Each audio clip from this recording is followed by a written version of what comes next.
Hope everyone's having a great Tuesday. Hope everyone's staying safe with this heat and the flooding and the weather we've had in all over the world, guys. It's crazy what's going on right now. Hope everyone's having a great day. Like I said, it's Tuesday. It's the Horseman of the Apocalypse. And I think we have a pretty good show tonight. We're going to talk about the good, the bad, and the ugly of whatnot. Along with other things. You know, there's plenty going on in the world. There's plenty of new pops being dropped every single day, it seems like. And we have a special guest this evening. He started with us. He's been very busy, but he's got some time tonight, so he's going to stop in for a little bit and hang out with us. So, guys, we'll start bringing these guys in. Thank you, Ryan Milky, Campbell's Collecting, Danny, Below Average Gaming, and Let's Start a Pop Collection for hanging out tonight. So we'll bring in Jeremy from Let's Start a Pop Collection. Guys, as you can see, he's been robbed or something. I'm not real sure what's going on there. Something like that. It's been a little bit crazy around here. Yes. Yeah. I don't know how to turn that off. It's making noise. So, yeah, it's the collection's a little light, don't you think? Yeah. What a great way to get rid of a collection. But for a great cause, of course. Yes. Awesome way to get rid of a collection. Yep. Yes, for sure. All right. Danny, we'll bring you in, Below Average Gaming Dad, if he's ready. All right. And we got Danny, Below Average Gaming Dad, everybody. Hello. Good evening. Oh, you said you just got back from cross country trials, right? Yes. Yeah. That's good. Son had his time trials to figure out who was going to be on varsity or not. So nice thing to do in the 100-degree heat, you know. Yeah. Yeah. I felt like I ran cross country today, and I walked across the sidewalk. So. Yeah. Yeah. But he did well. He got top 7, so he's on varsity starting out the year. So. What grade's he in? It's a sophomore. Sophomore. That's good. I mean, he's got room for improvement then over the next 2 years. So that's good.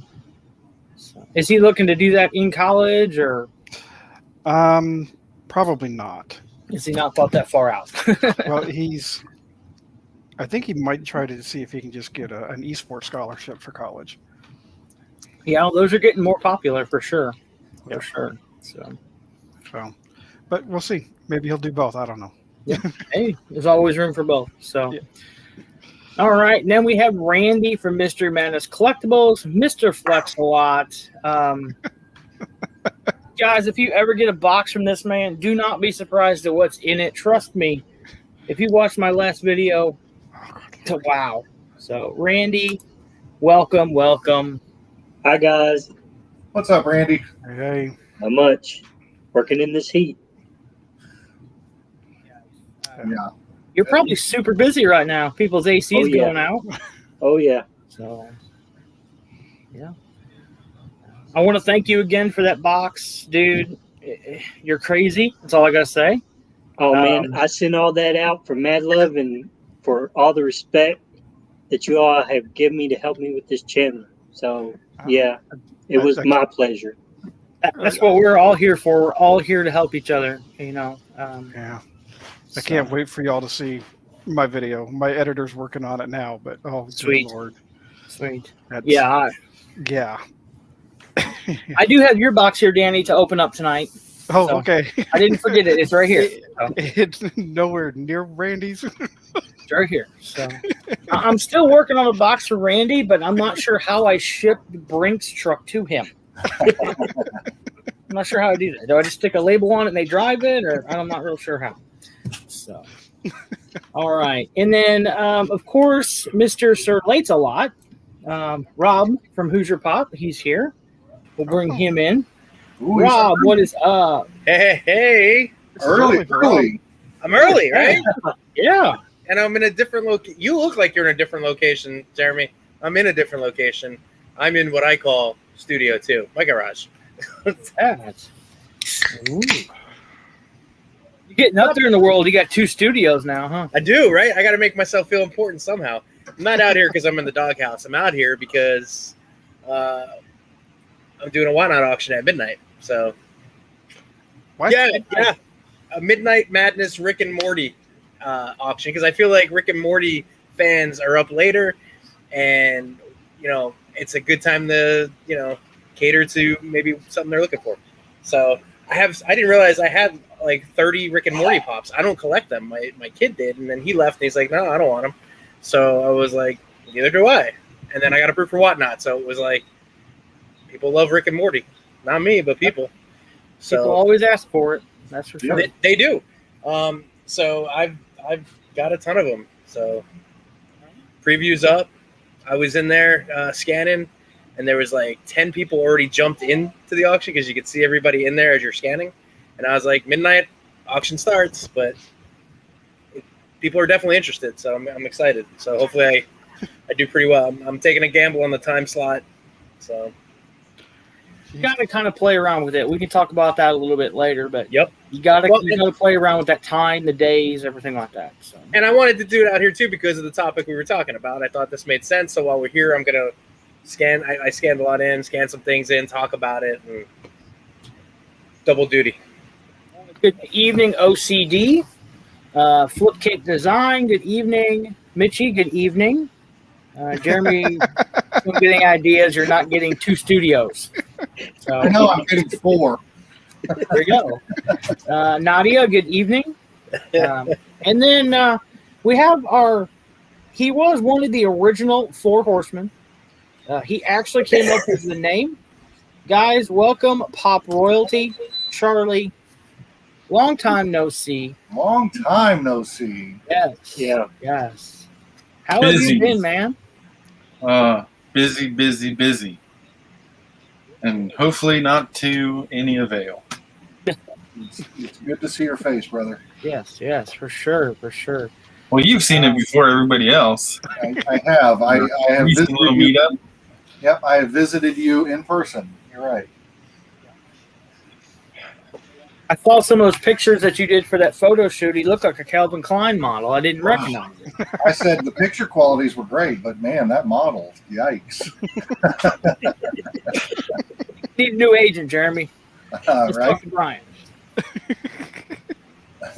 Personally, I thought he did great. Well, thank you.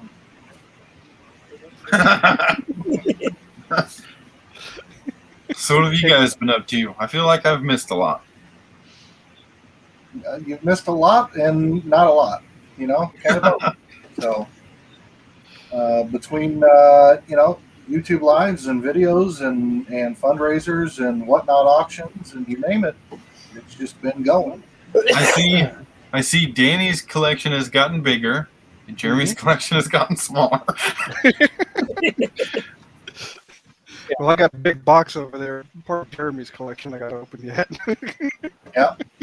Yep. Well, it's good to be here with you guys. Well, thank you, man. I always try to send you the link just in case. You never know. Even if you just have 2 minutes, man, stop on by. I feel the love. Yeah. What is your Instagram for your photography? Let's talk about that a little bit while you're here. Oh, Studio 34 Photos. Okay. And it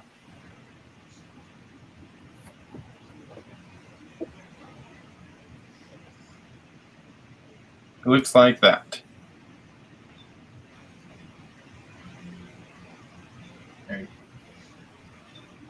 So, guys, if you're looking for photography, this dude right here, he is up and coming.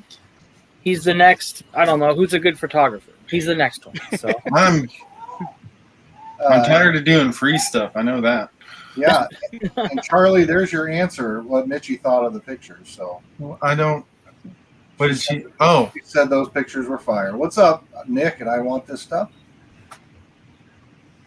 yeah, Mitchie, those were for you, not for Jeremy.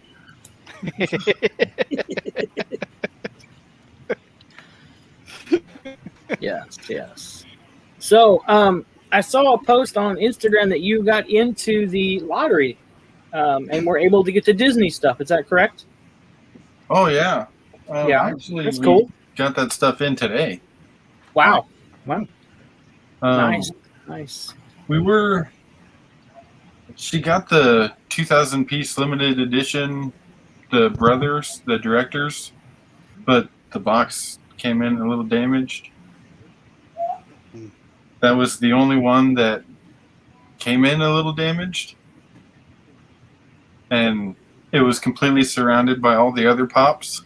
So we knew that it had been damaged before it got put in the box.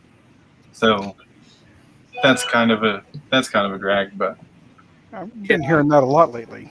Yeah. Yeah. Yeah. Nothing on the outside is damaged, but the one is, yeah. yeah. And then I don't know where it's at. We've got so many pops, I can't find all of them. I think right now we're sitting at 920. Wow. Good Sheesh. Lord. Congratulations, I want this stuff. He got a Freddie Jollibee, so Yeah. we can't rub it in anymore. So Let's just give a little quick shout out and love to one of my favorite people alive, Christina Payne, for shouting out all of us in the chat and linking everybody's channels. Thank you, Christina. I appreciate that so much. Christina's Tina awesome. does an amazing job. Yes. And I saw Christina got the box I sent her, so I'm glad that got to her. I totally forgot about it. Thought I shipped it, and then realized I didn't print the label. I made the label but didn't print it. Then I had to find the box. Couldn't find the box, and I finally found it. I was like, "Oh my god!" So, she got it. We're good. But, Nadia, good evening. Not sure if I said hello to you. Charles Miller, good evening. That's me. I know. Hello. I know. I know So, you guys are so used to me not being here. Well, just look in the comments. I'll be there. Yep. You usually stop in once or twice, yeah. I'm not sure, Charlie, if you and Randy have met Mystery Madness Collectibles. Vaguely.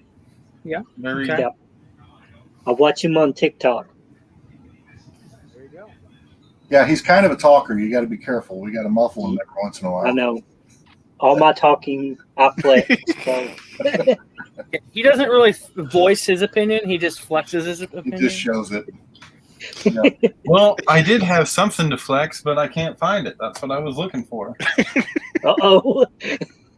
The we just got it in today. That Captain America diecast. Mm, Oh. nice. So did you actually open it up and pull it out and look at it, or? Yes, it is amazing. Cool. The I've seen the whole- box, but I haven't seen the actual figure yet. The box on that is clear, right? Yes, the whole. You know those old diecast cars where the box is clear. Well, so this part up here, it has all like the 01 and the pop and the name of it, but all this is clear, and then the bottom piece just falls out and it sits there. Right. It's pretty cool. I was thinking about trying to get that one. I'm like, no. You gotta get the first one. Yeah. Just have to. I just saw someone listed it for like $160 on Whatnot. I had it in my cart, but I didn't know what it was, and then I realized it was $50, and because I didn't know what it was, I was like, nah, take it out. I regret that 100% now. I was wondering why Rob was so quiet. He's muted. That's it. Okay. Yeah. I'm muted. Yeah.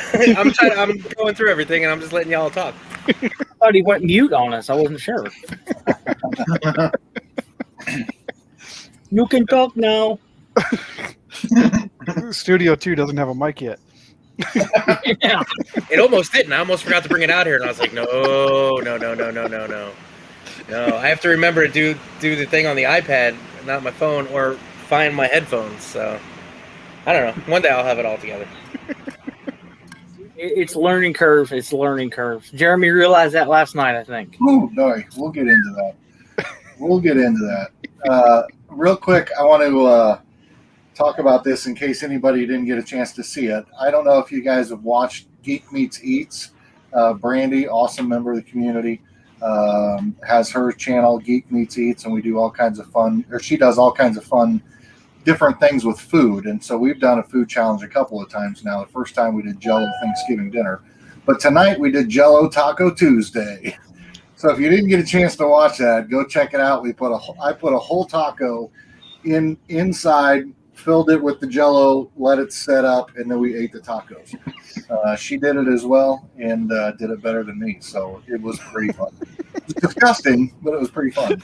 Said it was delicious. Yeah. Yeah, it was quite muy delicioso. Yeah, I just if we ever meet up and go someplace nice to eat, I'm not letting you order for us. it's probably a good idea. He's like, just throw it all into a big bowl and bring it out. I had something shipped in. Can you get that for me, please? Throw some spice in there, make it hot. Oh man, no. I don't think I can do that. I like Jell-O and I like tacos, but not together.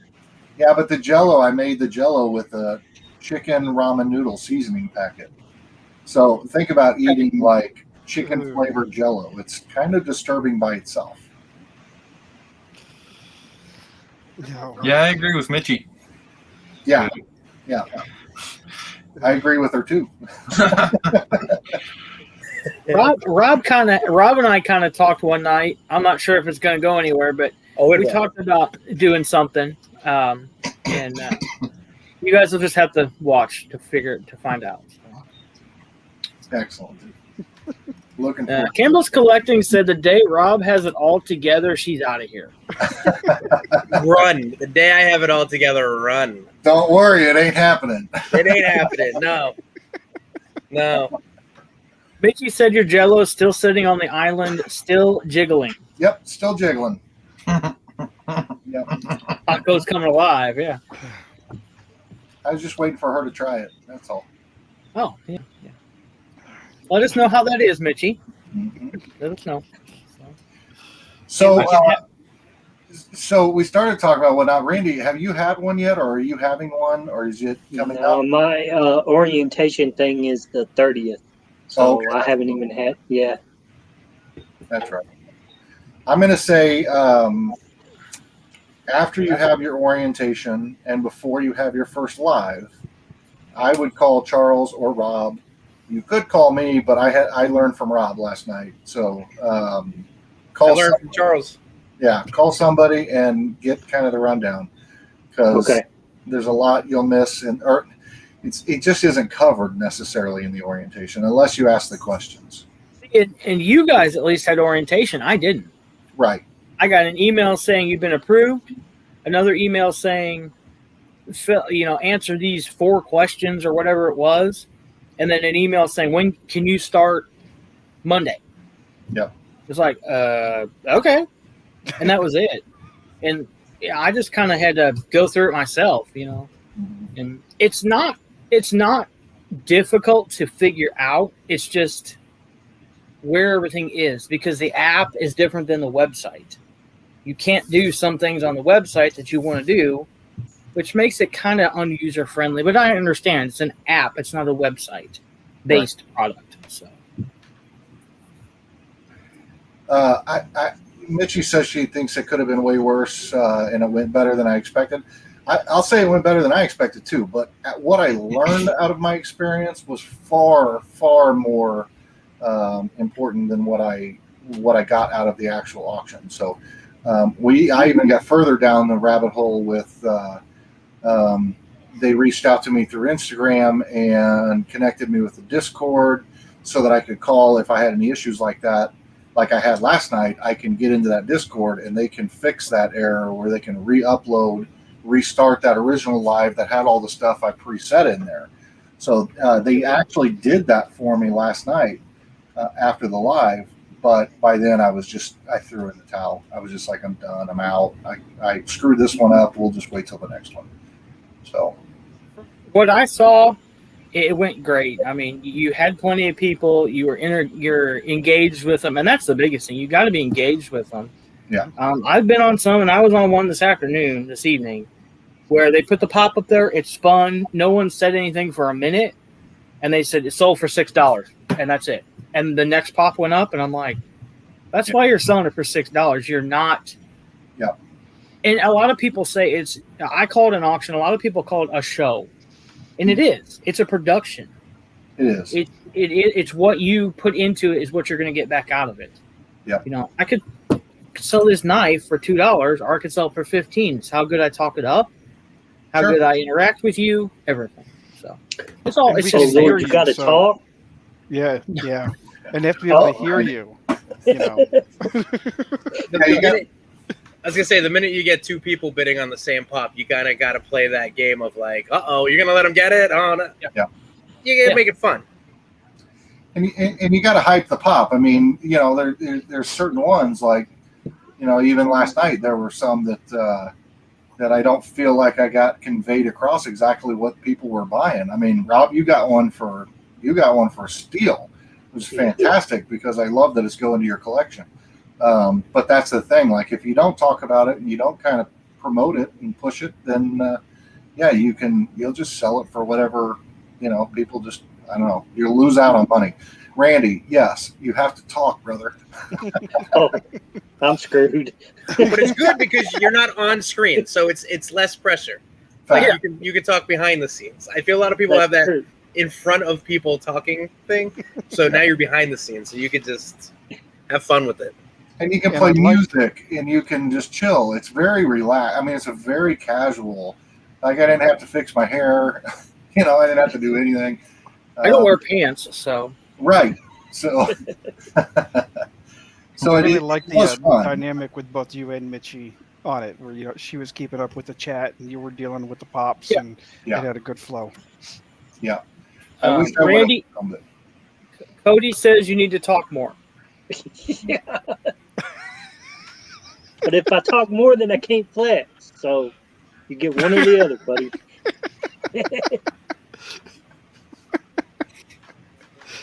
I No, think I mean, Randy's and just trying to flex through all of our channels with the boxes he's sending to us. I didn't feel worthy. I'll be honest. I don't feel worthy of what he sent me. I looked at thinking about what I sent him, and I'm like, holy crap! I need to send him another box because that's nowhere close to. I've got a box started, and I'm continually adding to it. You know, so he might have it by Christmas. I'm not sure. So Yeah, I don't feel worthy of that one, Randy, and that was beyond my comprehension. That made me get up and leave because I had to regroup.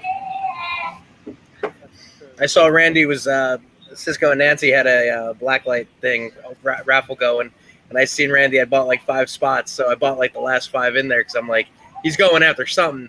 And he had said in one of his videos like he was missing certain blacklights, so I was like, I'm going after it, and I'm like, I don't want to compete against him, so if he wins or I win, there's only like 2 other people in it, and I won. And I was just like, send Randy whatever he wants.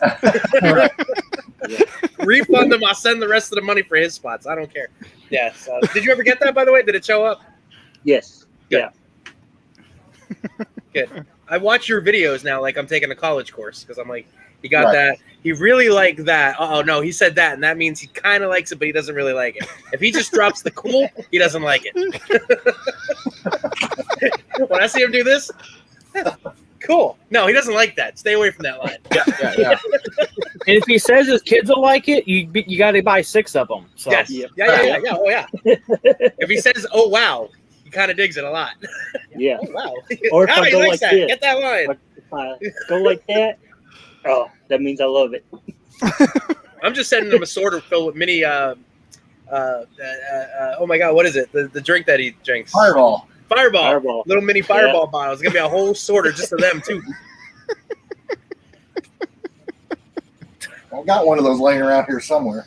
I don't know why my box smells like cinnamon, but let's go. Right. Yes, Cody said Randy's definitely been killing it. That's for sure. He has. Yeah. And congrats on getting on to Whatnot. So that's an accomplishment there. I know, Danny, I know you're on there selling, but you have no interest in auctions currently, correct? Yeah, I'm keeping my collection pretty small, so I don't really have enough to have a decent auction, I think. You know, So occasionally I'll just throw some pops up there when I go through and try to see what I get that fits and what doesn't, and what I have room for. I was going to say, have you seen behind you? Yeah. There's a If pop they there. fall, you're crushed. You're done. Yeah. Speaking of that, Charlie, are you guys looking into Whatnot at all, or are you They don't keeping sell everything anymore. you have, or We do not sell. Yeah. okay? The pops that have dropped like $50, like the glow in the dark Loch Ness Monster, is only $380 right now. But 2 weeks ago, it was up to like $500. That thing is worse than a flipping yo-yo. Yeah. Well, But yeah, we love every single one that we buy or receive or anything else like that. We keep them all. watch how that happens though. So people don't sell the glow Loch Ness, and so there's really none out there to take a value on. And so because there are fakes in the market, or because there are, it might be I sell one to you and I give you a hell of a deal through Macari or eBay or something, and then all of a sudden it drops a value for everyone. However, having said that, I don't care what PPG is, that thing will sell for $150, $200 over PPG. That's a very valuable, high demand. Yeah. If you listed that today, it wouldn't be for sale in the morning. It'd be gone. Yeah. For sure. The blue chrome Batman, that two-tone, has stayed consistent right around $370, $350. Yeah. Talking to you, Jeremy. See Yeah, the Batman hat. Yeah. I was pretty jealous of that one for sure. Didn't you just get a Batman, or was that Superman that we couldn't figure out what it was, Jeremy? There was a Superman that we couldn't figure out. Well, actually, there was a Batman too. There was a Toy Tokyo, and I couldn't figure out if it was the con sticker or the shared sticker, because they do that one so weird. The PPG lists the two stickers, but it's a con sticker and a normal shared sticker that you'd see. But then you see that round Toy Tokyo sticker, and you don't know what that is. It says con on it. It doesn't say shared or limited edition.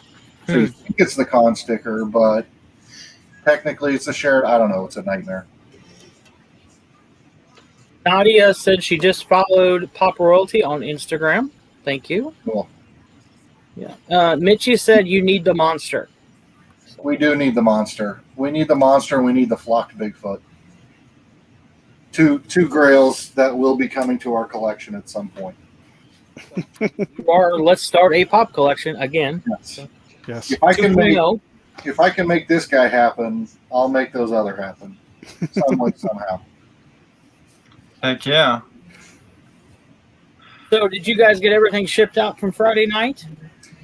We got everything shipped out for Friday night, and then everything is packaged and ready to go. Actually, I meant to drop off at the post office today for the Whatnot auction last night. So once that's done, then I got to figure out, do I want to do one more Whatnot auction before we move, or do I want to just focus on moving and get through that? Because, it's taking up a lot of time. But I have a big Star Wars Whatnot auction I want to do with probably 50 plus pops. You got to let me build up some money first, man. Yeah. Yeah. When's the moving date? The 30th. Okay. Yeah. Nick, yes, I need the flocked Bigfoot. I don't want to hear about it. I know you got it. I don't want to hear about it.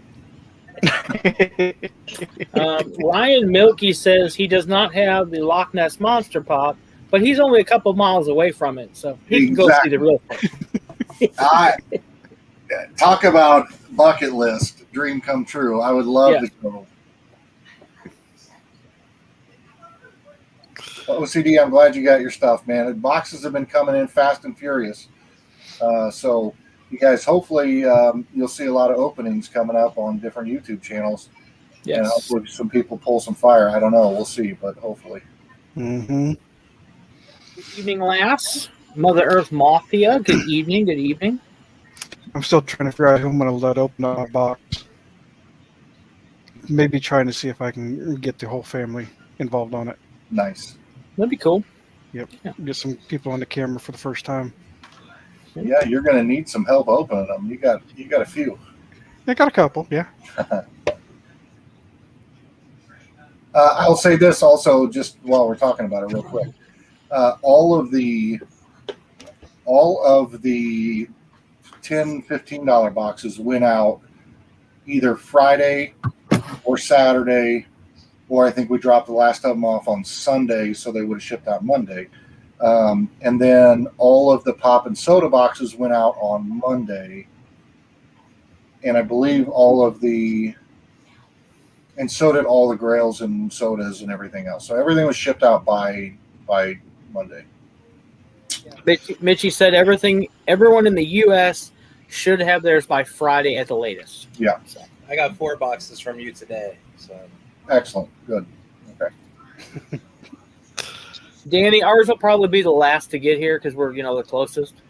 Oh, my box came in. He's got it. I got one big box. Okay. Yeah. I came home yesterday and my chair was full of boxes. I'm I saw that, yeah. The big one. I'm good. And I sent the 2 sodas out this morning that were purchased as well. So, Danny, there's something extra in there for you. Okay.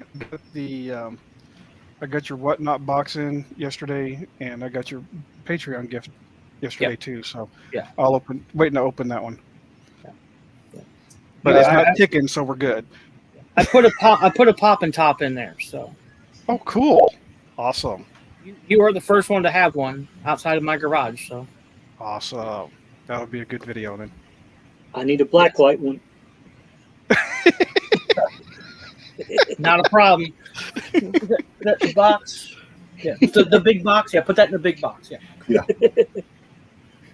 I'm with Cody. Funko needs to up their game on the horror line. I think Rob would agree with me on that. Oh yeah, Definitely. 100%. I've been watching a bunch of 80s horror movies. I just signed up to AMC Plus, which gives you access to Shudder, and Shudder has some really great classics. And it's why is there no pops for this? Remember the old movie Chopping Mall with those little Doom bots? Yep. Fantastic. Right? Yes. Right. Watched Tourist Trap the other day. Haven't seen that since I was a kid. I used to watch that with my grandmother on WPIX 11 on Sunday afternoons. It's once a year they would play that thing. Scared the hell out of me every year. I got a comment real quick on Charlie's comment. I would love to see you and Randy do a live stream together sometime. Yeah. Me and Randy? No, Charlie and Randy, the two top. So Randy would be over here flexing a black light, and Charlie would be holding Everything. Taking pictures of the black light. Charlie would just have to go. Yeah. Yeah, my wife informed me that I have to build another shelf for Disney because we now have 2 completely full and out of the box Disney pops. Wow. And we're getting ready to go on that 16-day trip to Disney to get more pops from Disney. Yeah. Speaking of Disney, I have a Disney auction Thursday night at 9 p.m. Central Time on Whatnot. So the question is, are you going to just have Disney ship those pops back to you, or are you going to carry them back with you? We have already established that we are paying for the extra luggage bag to get shipped with us. So we have an entire luggage bag that we can ship pops back with us. So interesting question you raised there, though, Danny. Would you more likely trust USPS or the baggage handlers at the airport? Well, when we went to Disney, we drove. There you go. Problem solved. But we did buy some things that they had to ship. They won't let you carry swords around the park, so we bought some weapons, and they had to mail those to us. Since you've been there and they've shipped to you, does it cost extra? Yes. How much per piece? I don't remember. It's been 2 years since we were there. Dang. Well, if it's not too much, then probably have it shipped back, through them. But What's up, Anthony? I Charlie, want this stuff said I heard Disney he's in. that's what I was going to say, but are you going to Orlando or are you going to California? I'm going to Orlando. Yeah, so Nick could have a plane ride. That's a long way. Last time I think we spoke, you guys were moving to Florida. Is that still going, or? Yeah, that will be in a year, come September. Or that's the tentative date. Whether it's in November, December, or a little bit earlier, just depends. And we're going to be moving to Ocala, which is about an hour north. Because city life, Overrated. I told her an hour away is plenty. So when you're there, if you're shopping and you don't want to carry those boxes around, if you're staying on site, they'll ship them back to your room, so you don't have to carry your pops. That's good to know. We are staying in the Grand Floridian. Cool. We stayed at the Lion King.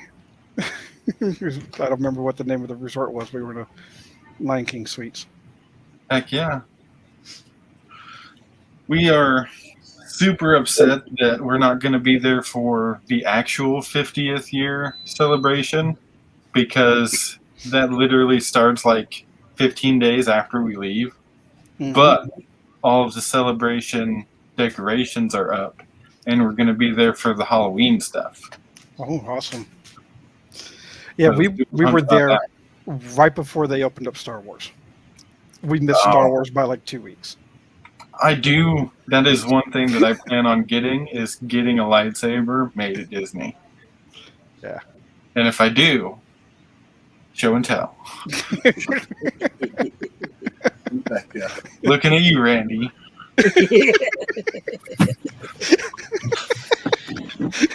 Oh, I got a Funko Pop that lights up and makes sounds. Darth Vader, does that work? Because I wouldn't get. I got that one too. Okay, there's a new challenge. If we can all find a pop that we have that Charlie doesn't, then you're the winner. Right. Yeah. I put my money on Charlie. There's a lot. Oh yeah, well, sports you got me beat because I don't like sports. Well, at least you didn't say you don't like the Cubs. We're good, Phil. Yeah, just sports in general. I'd rather play than. I know you got this one. Oh yes. And the one that I was super happy to get that we just got is the Rocketeer Pop. Mm-hmm. That one I was super stoked to have. Well, if you can't see it because it's behind me, but it's behind my board. But I got a pretty cool pop from you up there on the wall. Yeah, Snuffleupagus? Yes, sir. Love it. I'm so happy that I was able to help for that. Because he was the only one that flipping answered. I'm glad I did too, because I almost ignored it. I'm like, what is this? Yeah, feel the love. Feel the love. Ryan Milky wants to know if Charlie can come on more. I've heard more from Danny tonight, and I love it. And Randy spoke as well. So. All is BK fair in love and war. Good evening. James Bashir's good evening. All right. So, guys, what we were going to talk about tonight was whatnot, the good, the bad, and, the ugly. So, what do you guys see good out of whatnot? Personal or just in general? Anybody? Everybody talk at once. I like the fact that you don't have to weigh it. You don't have to figure out the shipping costs. They say, boom, here's your label. You're done. You package it. You stick it on, and you're gone. You know what you're going to get paid, as soon as it sells. Getting paid can take a little while. But the shipping on it's much easier than doing it like we do on the lives and stuff. That's what I like the best about it.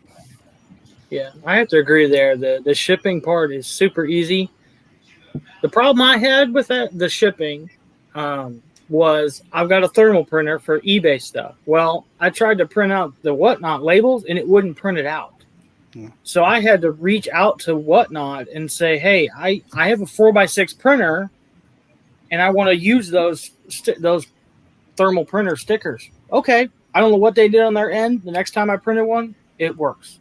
Otherwise, it was like this big on the post office couldn't read it. I tried. They're like, no, that's not going to work.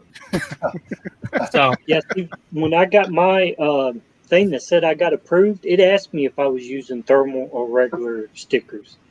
See, it never asked on my. There again. You're teaching them, Charles. Yeah, I mean, I guess I was the guinea pig. And the fact that they're still new enough that they're taking that feedback and changing things, and since I've been on it, there's been 3 different, commission structures and shipping charges. They've changed it, so they're still trying to figure out what to do. I'll say in their defense wholeheartedly that they are available to you when you have issues. Like, I didn't have to reach out to anybody at Whatnot last night. They saw me struggling and they reached out to me. So, it was that part of it I thought was absolutely amazing, because as frustrated as I got through my own screw ups, messing it up, they were quick to respond and say, hey, here's some solutions for you. Here's some things you can do. Here's some ways we can help. Just reach out to us, and gave me a link and all that stuff. So they are accessible. You can talk to them. They listen. They help you. I was really impressed with that end of it. One thing in my email that I got was to email them when I set up my first sale, and they would stop in. And they actually did. I mean, somebody from Whatnot, a username Whatnot, stopped in. It was there almost the whole auction, chatted with everybody, didn't buy anything, but they chatted with everybody, and I think they just wanted to see how it was going. Yep. And I didn't have any hiccups, so I never heard back from them. Yep. And maybe that's what they did last night, was they were watching and just, so, which is great. I mean, you got a lot of companies out there that their customer service sucks. Sure. Whatnot, I've never had an issue with, so. So now that you all got your auctions going, do we still have to say it 3 times each? Not sponsored. Yeah, there we go. I mean, it is amazing that one minor, tiny mistake can kind of blow you out of the water and throw the whole thing into a tailspin. And now I know that if I do that again, I have the option and the ability to reach out to them, and they can fix it on their end, and I can get back on, jump back in like I planned to in the first place. So it was crazy that one little mistake can throw the whole thing into a tailspin. What happened? So they tell you that you can, and they recommend that you use 2 devices. So you use one to film stationary, and then you use one that you're adding or that you're posting your items that are up for bid. The whole thing, though, is you have to start the live stream from the phone that you're using the camera on. And so I had the camera set up, I had everything ready. I got my iPad out sitting next to me. I hit start on my iPad, which was in front of me, and it started that camera, so I had to end it. And when I ended it, it erased everything that I had previously uploaded. Yeah, I was wondering what happened, because I got on there and then you were gone. I was like, where'd he go? So I had to end up getting back on there. Yep. So that was it. You just have to, the key thing is you have to start it. You have to start the live from the video or from the device that you're using the camera on. And that's the whole key. And you got to have 2 devices. You don't have to, but it is the way I had mine set up, if I would have been tapping the screen, it would have been shaking the camera. So it was Oh, easier gotcha. to use a secondary thing to tag what's coming up next on the auction. Okay. I just use my phone. I have an iPad, but it's too old. It won't load whatnot at all. It'll load, like I can go in and buy something, but I can't go to auctions on it. It's not upgradable far enough. So I'm working on getting a new iPad. Maybe, I don't know. My phone works fine. So. Charlie, thank you for stopping in. I didn't even realize you left, buddy. Thank you. I know you guys are super busy. And again, guys, go over to Studio 34 Photography on Instagram. Check them out. And Pop Royalty on, I guess, Instagram still and TikTok. So check them out. Yes. So, Rob, you've been kind of quiet tonight. So. Nope. What do you see? What do you see in the good side for Whatnot? In the good side of Whatnot? Yeah. From like, as compared to before, like before being on Whatnot and having the ability. So, do you see a difference in your experience now that you're approved from before? Yeah, and I feel like I could backtrack a little bit on some of the concerns I had earlier, now being on the other side of it as well. I mean, for sure, one of the good sides is, you know, if you're someone who buys a lot of mystery boxes, or you buy mystery boxes, you end up with a lot of stuff that you don't collect. If you don't have an easy outlet to sell them through, it's I mean, eBay, Mercari, sure. But I feel like Whatnot gives you an option to. I think the live auctions are a lot of fun. Stressful for starting out, but I feel like once you get the hang of it, it's just a matter of scanning, turning it on, and just running with it. But it gives you an option. It gives you the ability to, like, you know, have fun selling the collection as well. There's so many like fun aspects of this whole thing, and selling it is was just laborious. And now you can have a lot of fun with that. So like this doing like tonight, the Rick and Morty auction, that's basically mostly Rick and Morty pops. That's kind of fun because like I can now get an audience of people where if I put it on Mercari or eBay, I need people to randomly search for it. Well, here people can say, oh, all right, he's got 30 Rick and Morty pops listed. Let me go see which ones I need, which ones I don't have.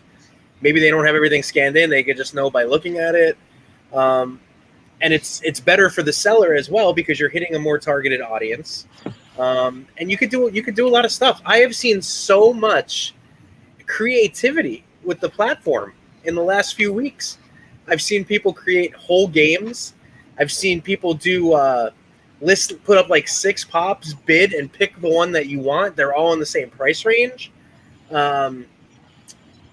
Like there's really, and I don't see any guidelines against doing that.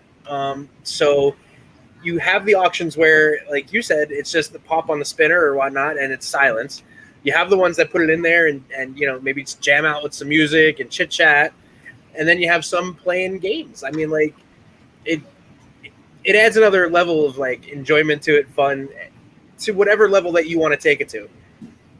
If you want to just do the spinner and talk and let it go, or not talk and let it go, you can. But if you want to do more, you can do more. I think the more creative you get and the more you do, the better chance you have of selling more, moving more, and making more in those pops. Because like Jeremy said, or Char said, you know, you've got to engage the people and engage them on the pop. You're a salesman at that point. You have to sell what you've got that you want to sell. So, and you can make it fun for the buyer as well. So, I wonder, can you do waffles? Can you just sell a $10? I don't think you can do waffle. I think that was in my email. I think that was one of the things you can't do. Okay. Waffle, duck race, nothing like that. But I've seen them on there, so yeah, maybe that's changed. I don't know. Like the case breaks are pretty popular, and then you know, I've seen other. Again, I seen someone did something where they had a bunch of pops, and it was like, hey, back here somewhere is I forget. It was like one of the Harley Quinn pops, like a sought after Harley Quinn. And then there was like 8 other pops there, and people bid on each spot. And then they removed the board, and behind it was all the pops that people had bid on, and you know, you got what you got. So check out what Funko 411 just said, and that's what I was going to do. Yeah, I think that's great. Okay. Funko 411 said, "Hey guys, just my 2 cents, but I think Whatnot needs to proceed with caution in terms of what they allow people to do, because I could see a crackdown on stuff being considered gambling." I totally agree with that. Yep. This is another channel, guys, Funko 411. If you're not following him on YouTube, please do. Instagram and Whatnot. Formerly Mystery Sodas. You may know him as that. Check out his channel. Super dude. So I think as long as everybody gets something for their money, it's not per se gambling. It's where you get like the raffles where it's like, okay, everybody, you had 10 spots, 10 people paid $10, one person got one thing. That's basically a lottery, and that's gambling. But if I've got 10 mystery pops and 10 people are bidding and everybody got a pop, yeah, it's gambling. But I mean, so then you do 15 $10 slots, and everybody gets a $10 common soda that you have an extra of, but one person wins a grand prize. I mean, you are really fine line treading the water there, but you know that's what a lot of people are doing. So. He says, "I've personally been selling over a year and have been doing games a long time and have always felt nervous about being careful not to make things too much of a gamble. Mm-hmm. It's a tough line to ride. Yeah, to ride in terms of games gambling. Yeah, and that's totally true. Exactly. And technically, you could look at all the waffles, the raffles, all that stuff is gambling as well. Sure. To me, that's more gambling than that's 100%. Buying something on Whatnot. Exactly. Right. And if they take that off of Whatnot, then Instagram pulls all that business, because that's where it's all done. It's all Instagram. Yeah. I mean, I can't scroll through my Instagram without seeing 15 different ones. And again, buyer beware. Like it's a mystery box is a gamble. You're gambling on a mystery box, so the 90% of the Funko buy and sell is a gamble. It really is. So the thing that I'm trying to stick to personally, because when I see a lot of the things, I mean, yeah, the case breaks are fantastic, but what the case breaks would require me to do is start buying cases of sodas to list on Whatnot.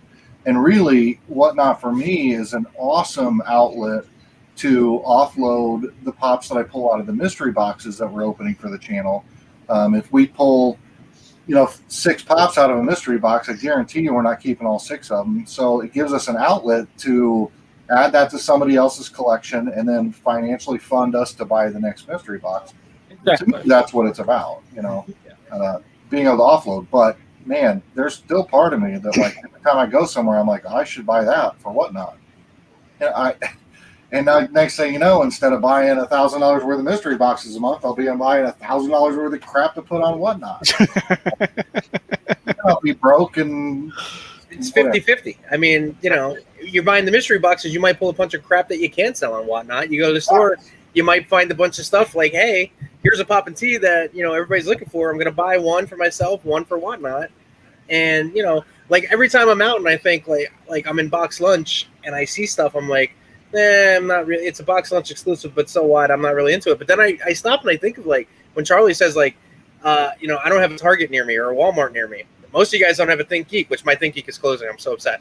But you don't have like a Think Geek, or you don't have a box lunch. So picking one of those up extra and then putting it on Whatnot and starting it at like a reasonable price, or starting at what I paid for it. Let people look.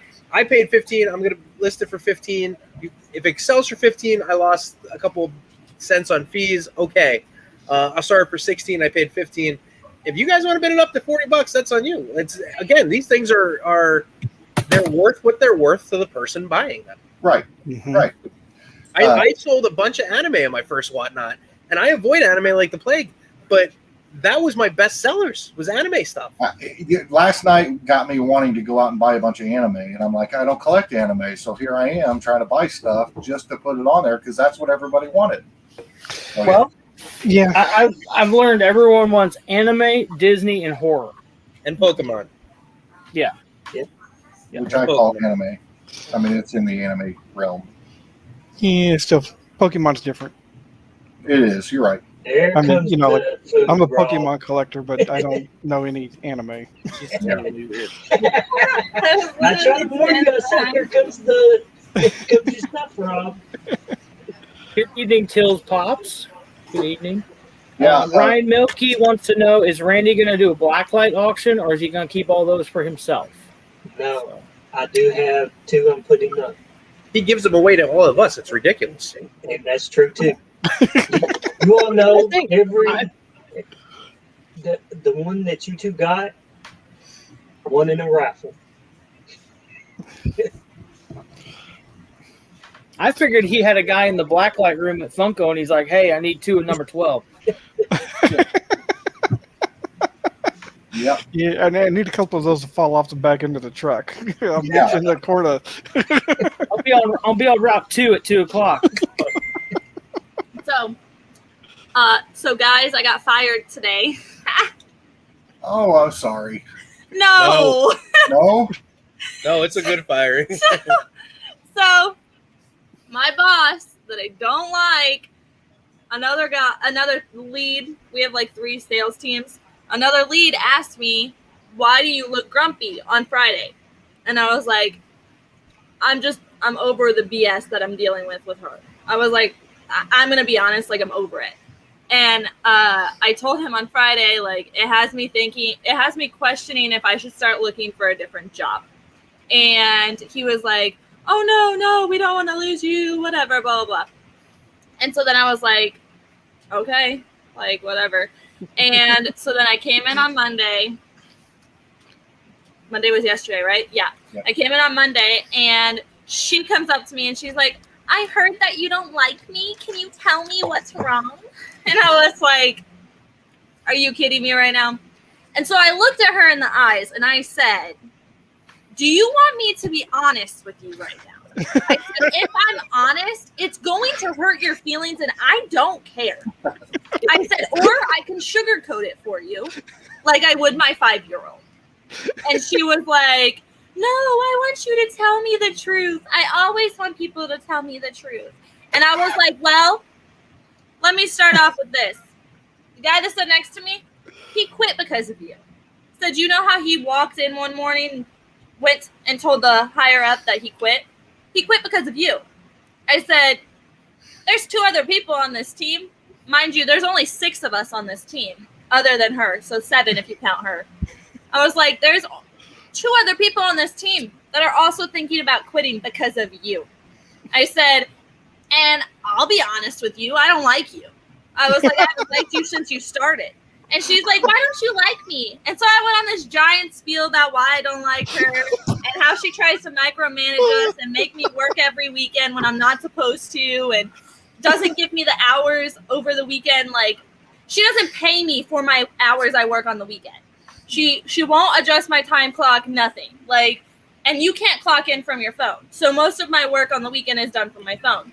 I can't clock in and clock out.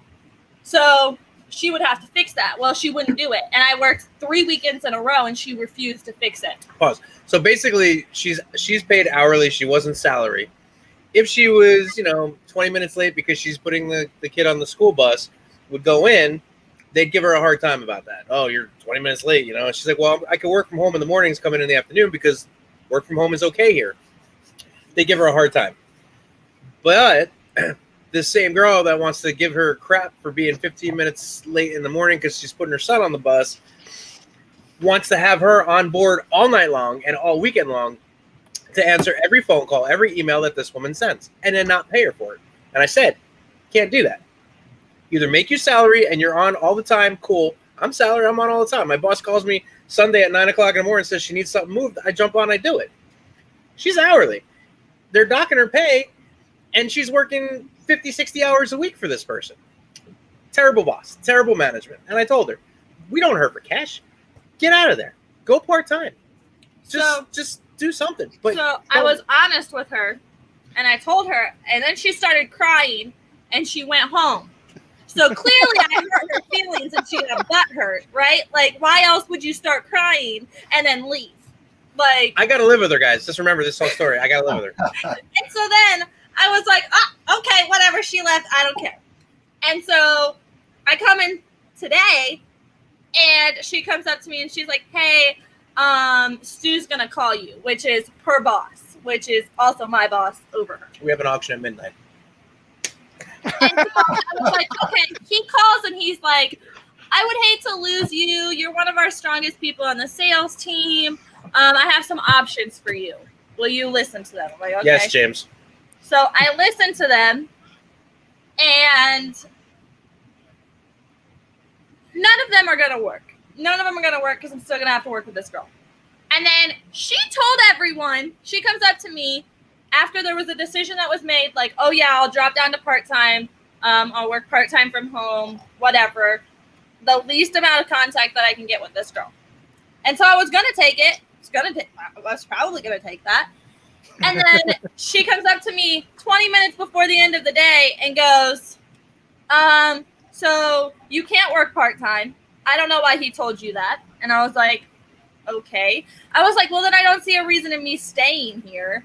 Like, if I can't work part-time, then I'm not doing it. And she was like, I was like, that's the only option that I was going to pick. And she's like, okay, well, then I don't see a reason in you staying. I'll walk you out now. And I said, okay. And she goes, you can leave all your stuff right there. And I was like, all of my personal stuff is going with me, so you can wait a minute. And she stands like this behind me, like, stop. You don't have to do that. Like, she walks me out in front of everyone and then told my entire team that she fired me because I was rude and disrespectful and hurt her feelings. 100%, Cody. Her name Karen. She's a Karen. Here's the thing. I've been working in corporate offices for 15 years now. And I've learned, like, the nonsense you just can't take. Like, you're better than that. You can't let people walk all over you. So, Paige being 24, eager, a go-getter, basically, an overachiever. You call me an overachiever on everything. Sometimes, like, the teacher's pet kind of person. She always wants to please and do as much as she can. So, like, I'm gonna be the best. I'm gonna do the best. I'm gonna do the most. And I'm like, careful with that, because the more you do, the more they'll take, and the less they'll give you. And I've been telling her and now she sees it, and it just got to a point where it's like, look, you know, our 5-year-old's in kindergarten now. He struggles a little bit. The 2-year-old is getting more aware of the fact that mommy's leaving every time she leaves the house. Amen. Yeah. You did me a Well, favor. That's a Yeah. that is One true. thing I would recommend that you do too is, because each state's different, is get in touch with a lawyer. Because if they're working you overtime and not paying you, they could be in for a big lawsuit as well. Yeah. Well, the things they're doing on company property is illegal as hell as well. Like On that- Fridays, they all like get margaritas in the office and drink and do this and do that. And they're Well, outside. They're are they outside hiring? smoking Like, I'll work for that. that thing. is pot, not. smoking pot. That's there. I work Fridays only. And it's not legal here. Yeah, it's not legal in India. I'm off on Fridays. I can go to Indiana and work Fridays for margaritas. I'm good. We'll have some in the garage. Yeah, I mean, in a worst case scenario, you go back to the boss's boss, the one that you talk to, and you say, here's the deal. I have X number of unpaid hours, and we can either resolve this or I can get the labor board involved and have my attorney contact you. They'll do the right thing and pay you because they don't want to deal with litigation. But I would definitely have that conversation. I mean, And be like, hey, what happened between our conversation and then her walking up to me saying that you were wrong? Mhm. That your underling is contradicting you. I told her, I'm like, quit if you need to quit. We'll make it work. We started DoorDashing just for the hell of it over the weekend. Made $300. She made $300 in like 10 hours worth of work. Like, that's almost a week's take-home pay for her. So I was like, you could do that in 11 hours. You could work 2.5 days, 3 days doing DoorDash, 4 days doing that. Get a part-time job doing something else that you actually enjoy doing for a couple hours a week, especially with the holidays coming up. Get a discount at a store. I don't know, Hot Topic maybe. Listen, Spirit Halloween. Box lunch, Yeah. Yeah. GameStop. I don't know, anywhere. Yeah. I will not Someplace work in random. retail. No way. So I've had my fair share of retail and Black Friday, and no way. I can When I met tell her, she was working in Peyton's Distribution, which is the warehouse for Kroger. Busting her ass, walking 15, 16 miles back and forth, piece picking and all that kind of stuff, packing boxes. Crazy schedule starting at like 4 o'clock in the morning to like 3 o'clock in the afternoon. But she was happy all the time. Then she started working in the office, and just her whole demeanor just down and angry all the time and tired. And that's what office does. I said that's what office work does. That's how you end up with all these Funkos. We do. This is how we escape it. But I said like you were happier. Yeah, the job was more physically demanding and the hours sucked, but you were home because she didn't have to work 5 days a week. It was like 4 days here, 1 day on the weekend. She had time with the kids. She had time 3 days on, Yeah. 2 days off, Yeah. 2 days on, 3 days off. Yeah. So it was like a rotating schedule. So And- it was nice because we always had different days off. So she got more time with the kids. Now, last weekend, she spent half the weekend at the kitchen counter on the laptop, making sure trucks are moving for this woman who. So it's a long story short, very long story short. It's a happy firing, and I couldn't be happier with it. Congratulations. yeah, I was gonna say, I can tell you, I would not be where I am today if I had not changed jobs on a, I don't want to say consistent, but I mean, I'm a 2 to 3 year guy kind of deal, and then because the reality is that you reach a ceiling, you reach a cap. It's not like the days of old when my father worked for the same company for 100 years and retired from there. It's a different world we live in now, and employers aren't loyal to the employees, and therefore the employees don't need to be loyal to the employers the same way. It's turned into like I stay at a job for like 6 to 8 months and then I'm out because I can't handle it anymore. Get the experience and then move up to another company that appreciates what your talents and your abilities are, because eventually the company you're working for will start taking advantage, or either taking advantage of or taking it for granted what you're bringing to the table, and somebody else out there will see it and reward you for it. So That's what I'm doing wrong. I'm like 12 years into a 2-year plan. could be. Man, that retirement when they get you though is so good. I'm 16 years in. So. Now, I don't know what it's like to work for the state or work for the government or anything like that. So I don't know. I don't have an opinion on that. But especially in my case, when I'm working for mom and pops or locally owned and operated, and the benefits suck and the pay is average and there's no ceiling. I mean, the ceiling is very low, so you cap out at general manager. You can't go into district manager or regional or anything else. You just cap out, and so then you have to make a step to get to the next thing, to do the next. So that's kind of where I've always been in an industry that if you don't go somewhere else, the opportunity runs out. So you have to move on. I Pretty gotta much say, like working for the state. Yeah. I love the comments. Like everybody's got a story to share. Like you definitely reached everybody. OCD said 22 years at my place. It's totally changed the past few years. DPJ said 10 years at my place, and I'm looking to leave. It's a different world, and I think in the last year and a half, especially with the COVID shutdowns and the things that happened and the way people were treated, and now you're seeing like shortages and all that kind of stuff. Like Especially people, these fast food places. They're awful. people started valuing themselves a little bit more and standing up for their own self. I remember working retail, and it was like, we'll give you a job and we'll pay you, but we're going to treat you however we want to treat you. Whatever we say and do, you have to do. Otherwise, you're bye. And, it just it doesn't make sense. Like, especially like you're dedicating your time, most of your life to say, hey, I'll come and do a really good job for you. And all you get back is nothing. So like, I don't know. Plus she's got like a year and a half until she finishes school. Like, focus on school, focus on the kids growing up a little bit. We'll make ends meet like we always do. We have multiple streams of income coming in from a bunch of different stuff. Someone once said to me, there's so much money out there to be made that if you can't make money, you're just not trying. and it stuck with me, and it's true. There is always some place you can go to find more money or an opportunity or create an opportunity. I know I brought this to the table for a reason, and now I know why.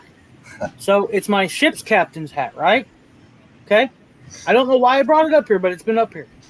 You are the captain of your own ship. You are the only one that can put it in the direction it wants to go. Yeah. Just remember that. You're still young enough. We're all still young enough, really, to make our own waves and do what we want to do. So do not ever doubt yourself. Do not ever stay someplace that is going to make you miserable. I'm 16. Like I said, that's too hot. I'm 16 years in, and I'm to the point now where do I leave or do I just stick it out, deal with the government BS, toe the line, in 13 years, take a check and do what I want to do? You know, if I'd only been there 5 years, I'm a lot more likely to leave. But now that I've got almost 2 decades, it's like, So. But here's what I'm going to say, and I'm a firm believer that this saying is true. You know, if you do what you love, you'll never work a day in your life. And so you've got to find that thing. There's a fantastic book. It's by an author named Ken Coleman, and it's called The Proximity Principle.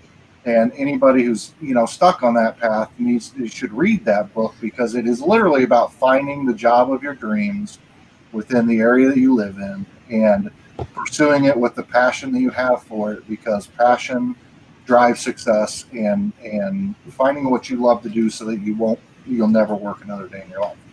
I think it's the only way to go. I mean, I've worked jobs that I hated and I was miserable the whole time, and the jobs that I loved and that I was passionate about, I got up wanting to go to work.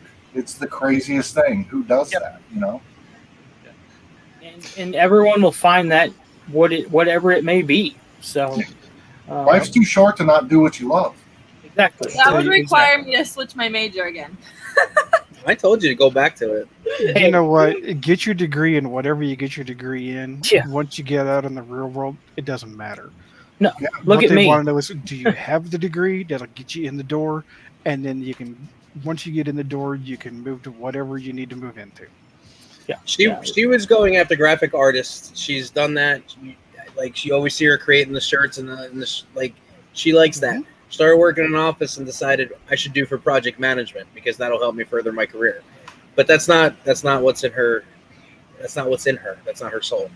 My current school doesn't offer graphic design, so I'd have to finish out and then find another school. Which you don't even need that. You know, I work for an insurance company. We hire graphic artists. We hire web designers. We are probably the biggest employer of programmers in our state because we just can't get enough of them. You have a degree, you get in the door, you show them the work that you've done, and boom, you're in. I mean, I've got people that, you know, were programmers that never went to school for programming, but, you know, they built computers when they were young. They, you know, learned these different programs, and that's what they make their career out of. Yeah. DPJ said, unless you want to be a doctor, a lawyer, a degree is a degree is a degree. Very true. Yeah. The comments are amazing. Ryan said this talk tonight is hitting home hard for sure. Believe me, I hear you all. Yeah. Funko 401 said I shouldn't complain, but my issue is that I feel stuck because I get paid too much. Hard to justify leaving, even though I don't like the job. And that's part of where I'm at. I get paid pretty well for what I'm doing. I like what I'm doing to a point. I like the freedoms my job. I work from home.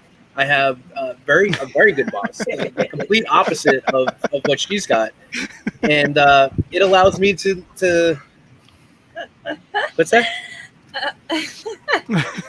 Mother's Mafia said, Paige should take a whatnot class at the School of Papa, Missouri. I see him go to an auction and buy a $15 mystery box, turn around, put it up for auction for $25, and sell it minutes later for $45. Yeah, I saw that with my own 2 eyes. I did too. That was good, wasn't it? Dude, that's marketing. I mean, it works. It works. Yep. If worked. you can believe it, I have an opinion on Funko 411's comment as well, because I have absolutely, so the job that I'm currently in paid less than the one before, and the peace and the happiness and the emotional stability and the time with my family and all those things that I gained by taking a little bit less was 100% worth it. Now, I'm not recommending anybody go out and do that, but sometimes, stress. I've worked jobs where the stress level was so intense, I started getting nosebleeds. I started getting, physical reactions to the stress. And when that shit's happening, I don't care how much money you're getting paid. It's not worth it. Sure. Before I moved here, I was hired for a job working as a business analyst for a company that worked with the USPS. I'd be working on their website and whatever they had changes and everything. And it would have been a $30,000. I can't even say it without laughing. It would have been a $30,000 salary increase because the company. But there was no work from home. There was no ability. I wouldn't have been able to move, and like the benefits, it just wasn't there. The money would have been beautiful, but I never took a job solely for the money. Like that was always like the last thing. Like, right. When I was married, first time, You said you were never getting married again. I said I was never getting married again. But You then you still let me got buy time. pops. You still got time. It's all right. But no, like I was a reporter and I did other things. But like I went to school for being a reporter. I've always wanted to be a writer. I've written screenplays and books and magazine articles, all that kind of stuff. And I was a reporter for a newspaper, a columnist. I had 2 different columns running weekly, all that kind of stuff. I was an amateur photographer with that. I would take pictures from my own stories. Loved it. Went through a divorce that just didn't pay enough, so I had to find a different, like, more better paying job. So I found that there's like a gnat bug in here. crawling on my neck. So I found another, a job that still allows me to use my writing. Like as a business analyst, I write requirement documents and stuff like that. More technical writing, not what I have a passion for doing, but I still get to write.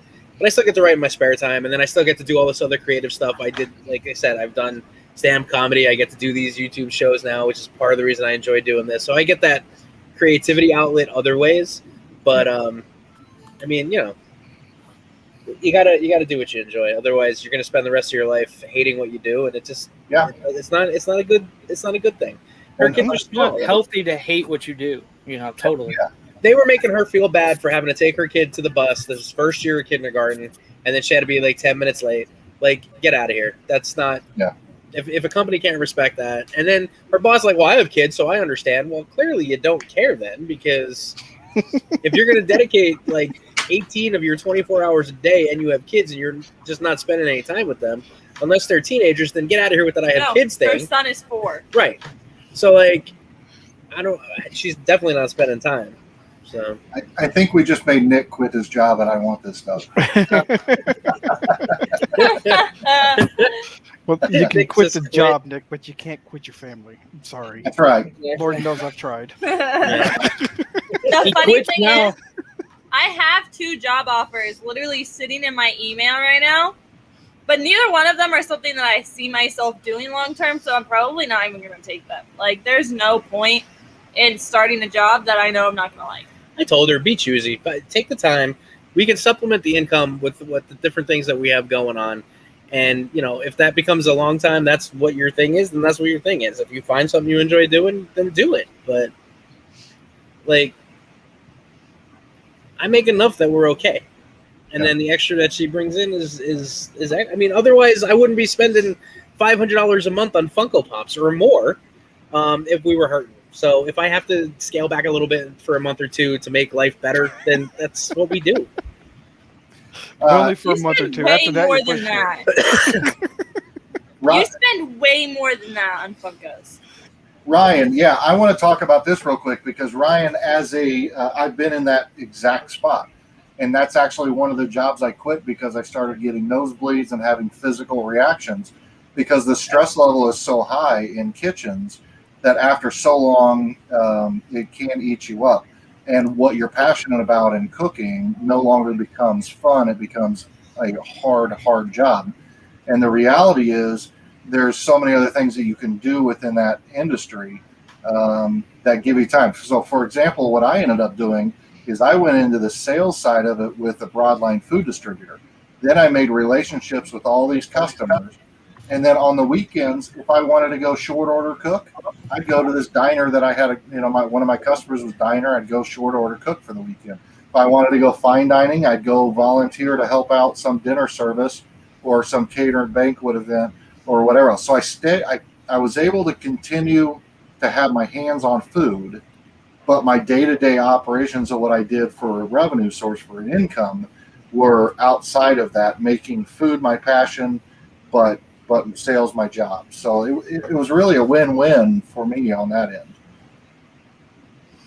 Yeah. So Funko 401 said Funko Pops are your investment portfolio, and I feel a couple of us agree with that. But I mean, it circles back to the whole whatnot thing. Like, I'm definitely now pursuing the option of buying some small collections up, taking what I'm looking for out of those collections, and then the rest I know I have an outlet that I can hopefully break even or make a little profit on, and let my collection do its own thing, and use this to help support that. And then any extra, like I said, we were using it towards the wedding and this and that. So there's always, and I was taught this very young, but there's always money out there. There's always a way to get what you need. You just have to have that work ethic to do it, where most people nowadays don't, unfortunately. Yeah. You can either do it yourself, or you can go work for somebody and pay their bills and make a little money. So, there's a need for damn near everything. And if you have the work ethic and the drive and determination, you go out there and you do it. And you do it for yourself, and you reap the benefits of that. I mean, it's I'll say this. My other favorite saying is, I didn't say it was easy. I said it was simple. It's a very simple philosophy, but it's not. Now, I will tell you, my portfolio is more in the VTI, VOO, SCHD, the index funds than it would be the Funko Pops. But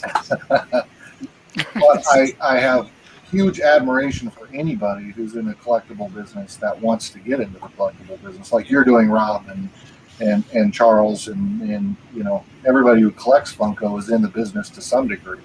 But the idea of buying and selling collections, to me, is like, no, I don't want any part of it, because it's just so much. It's a lot to take on. It's more than I'd be willing to do, and I'm not passionate enough about it to do that on the resale side. So, right. And I enjoy that. Now, my original basis was in retail, and I always said if my body allowed me, like, to stand for 8 hours and do all that right now, at one point down the road, I would do it again, but for fun, for me, not for, like you said, to make someone else rich. I would do it on my terms, and if it didn't work out, all right, it didn't work out. There's 1,000,001 retail jobs out there. I'll just go.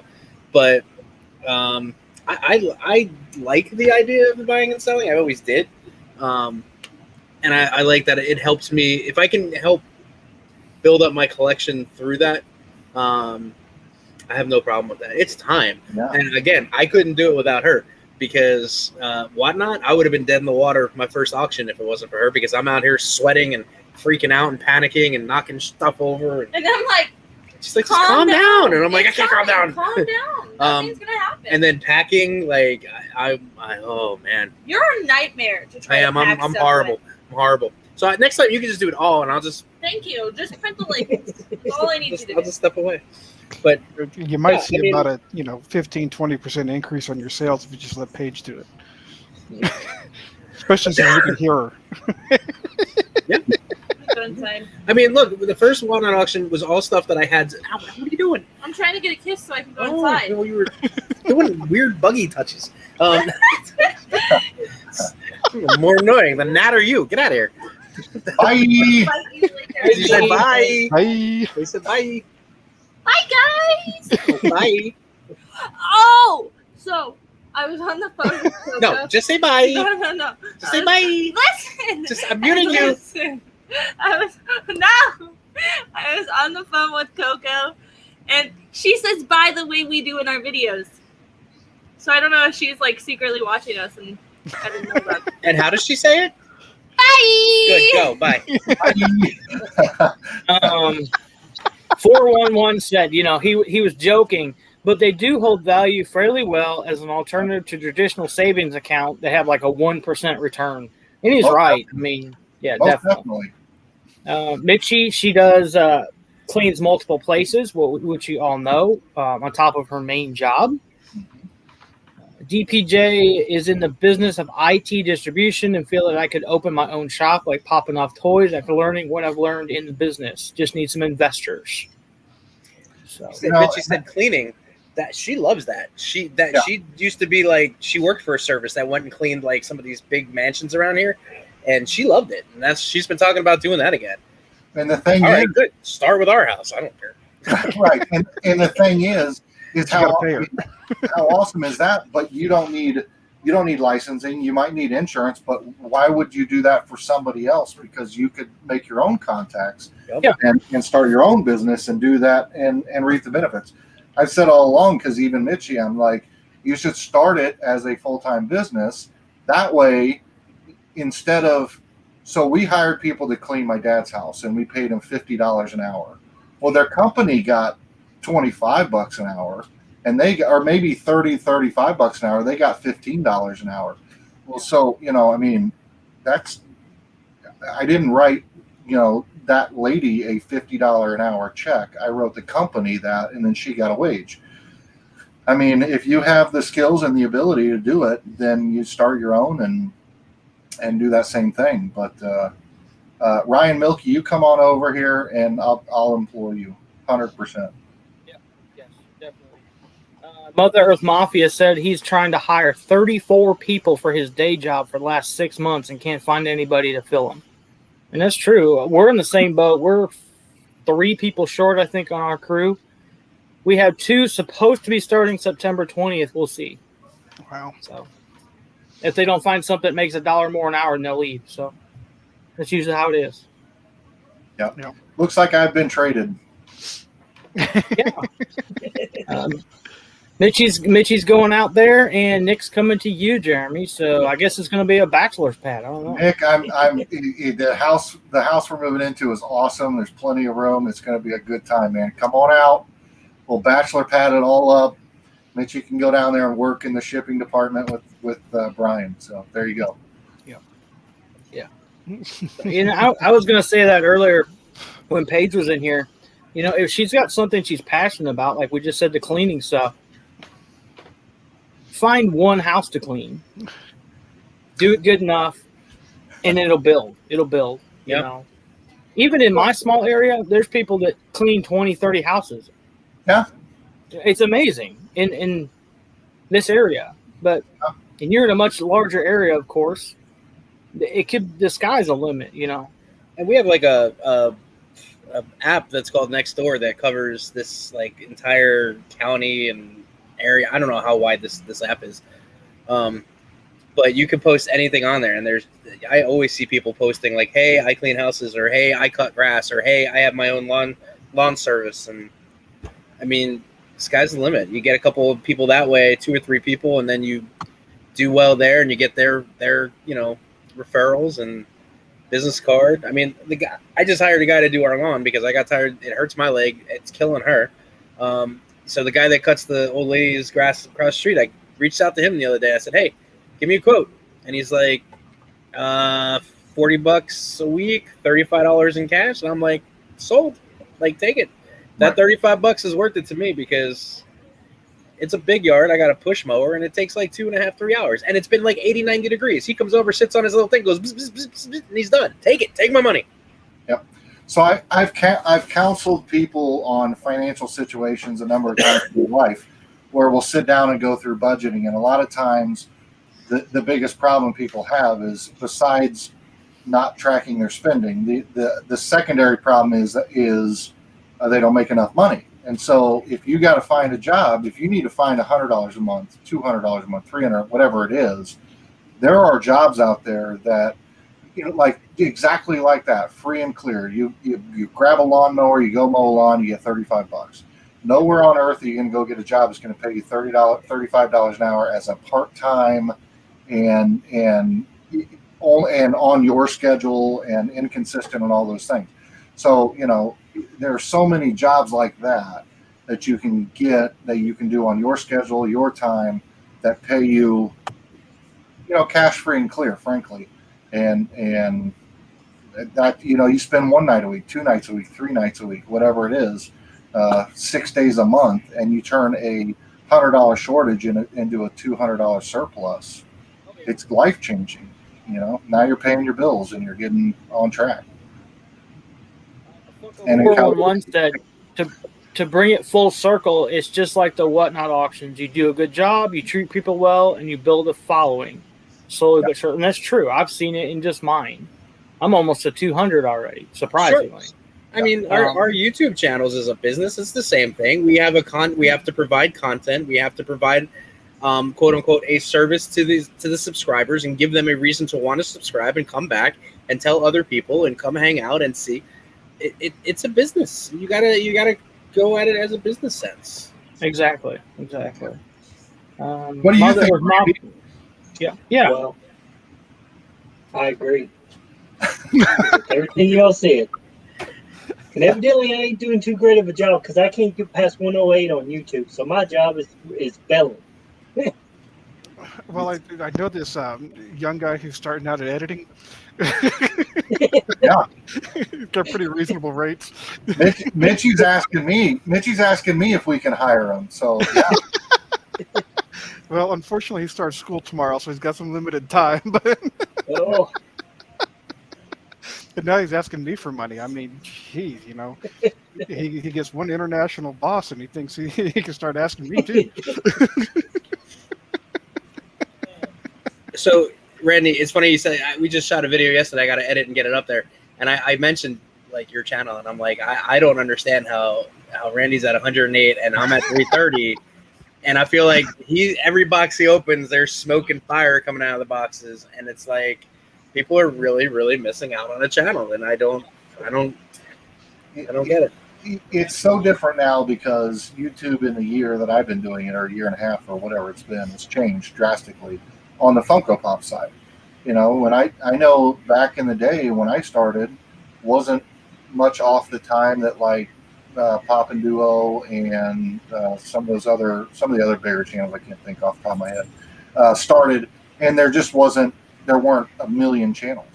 Mm-hmm. And now there are literally a million Funko channels, and so it's just spread thin. The community's spread thin. You can't watch them all. You can't follow them all, and it makes it very difficult because I know for a fact that there's a ton of channels that I'm missing the boat on. Not watching, because I'll come across one and be like, holy crap, that content's great. And then, and not have known, but they've been doing it for a year. So It's just saturated. The market's saturated with it. It is. It definitely is. Editing is the most time consuming for me by far. I'm so envious of people who are able to post their raw footage. Yeah. I edit it and still post some of my raw footage. Like I said, I enjoy like the entertainment, so writing and all that kind of stuff, and always wanted to direct my own stuff. So being able to edit these videos, I use it as like practice and fun, and because one day I'm gonna pull the script out and hire some actors again and do it, because we did it once. We started filming a movie back in like, oh my god, it must have been like 1999, 2000, back in Pennsylvania, and we had actors coming in from New York, New Jersey, all over the place. Did screen tests, started filming the script, and the guys who were producing it ran out of money and disappeared on us. So lost all the footage and everything in the time. But Rob, we have breaking news. Breaking news ticker at the bottom. Breaking news. Nick got new shoes. Congratulations, Nick. Congratulations. Well done, Nick. Now I just Ryan hope they're the right size, Nick.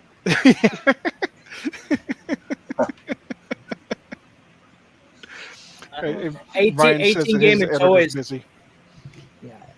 Good night, 18 Nadia. Games and Toys said they working with kids. I can only imagine. Yeah. The one video I had her cousin's boy on with me, Ronan. Wow. I didn't realize how much I had to cut out of that thing, but yeah.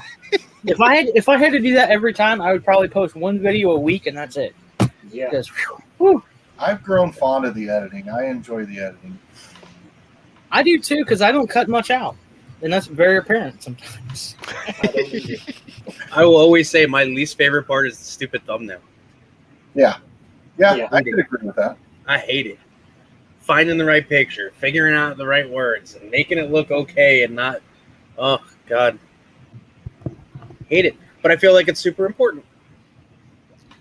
Yeah, I'm Nadia. just gonna start clickbaiting everything.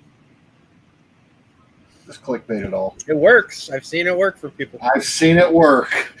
I'm just gonna use Clint's face on all my videos. There you go. Right? There you go.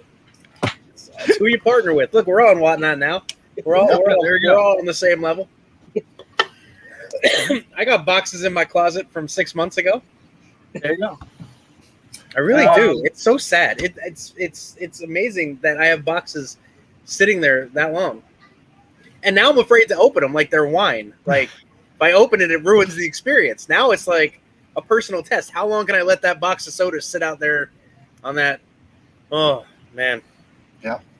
I don't know what the hell I bought from who anymore. I saw it.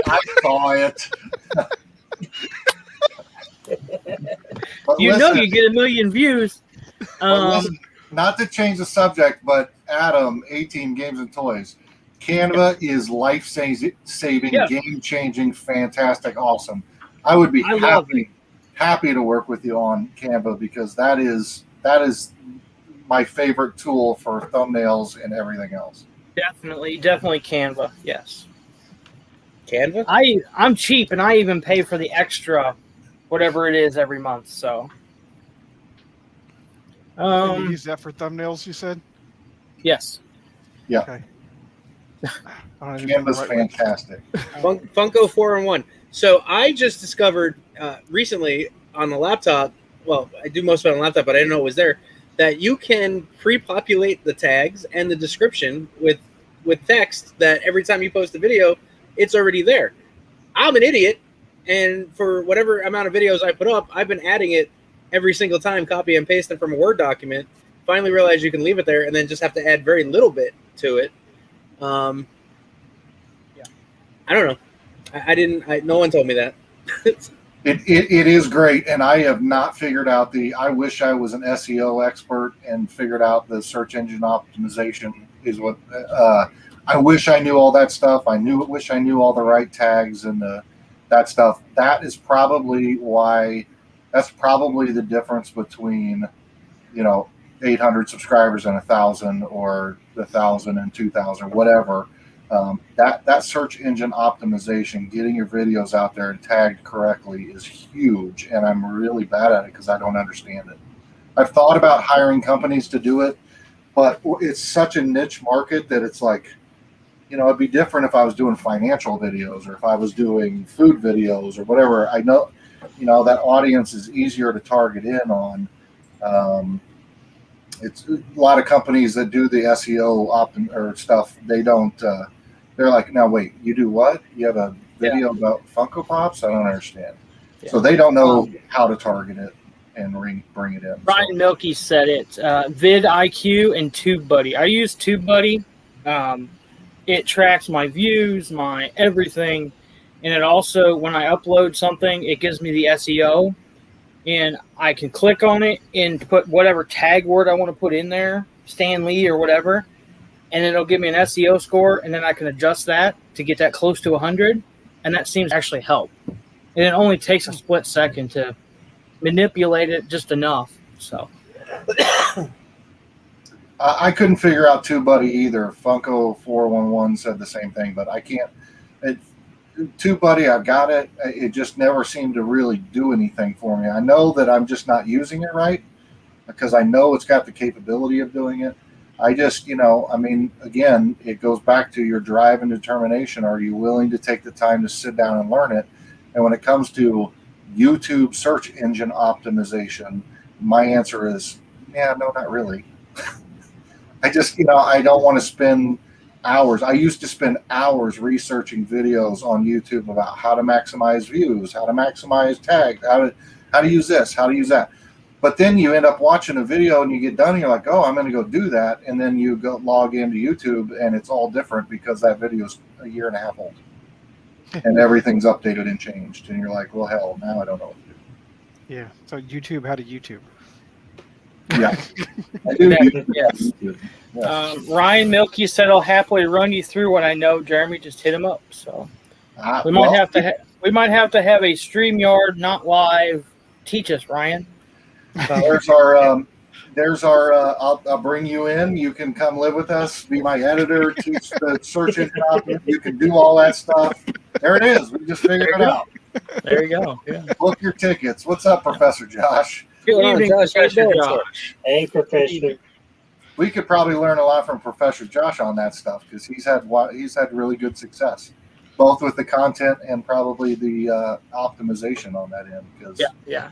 I think he's the one that actually I contacted him and asked him about Canva because he said something in his video about it, and I talked to him, I chatted with him a little bit, and since then it's to me it's super easy, and I'm not tech, savvy at all. So yeah. Well, if you're going to steal my editor, Ryan, I get a cut. See, because he's still in my house. Funko 411 said, "Well, he is a professor, so he is." Yeah. Yeah. I feel like the channels that have that kind of success have figured that kind of thing out. Like I know John at Slapshot, he's worked hard on figuring out all of that stuff. He's dedicated a lot of time to learning that stuff, and so I think that he's really figured that kind of thing out. And I envy people like that because I get into it and my brain just kind of scrambles and I tune it out. Next thing you know, the video's playing, I'm learning, but I'm really on my phone doing something else. So it's tough for me to stay focused on that unless it's something I really want to learn. I'm probably not going to stay focused on it. when it comes to computers, I'm pretty illiterate, unfortunately, but somewhat figuring it out. So. Learn something new every day for sure. So. Yeah, if I want to do a real nice Instagram post, it's through Canva for sure. Yeah, definitely. I use an app called Thumbnail Maker. I don't know if anybody ever used that for my thumbnails. It's a pain, but it because there's like ads and crap in it, and I'm not gonna pay for the free version. But I've used Canva for a couple Instagram posts, but it always wants me to pay for more. So I don't know.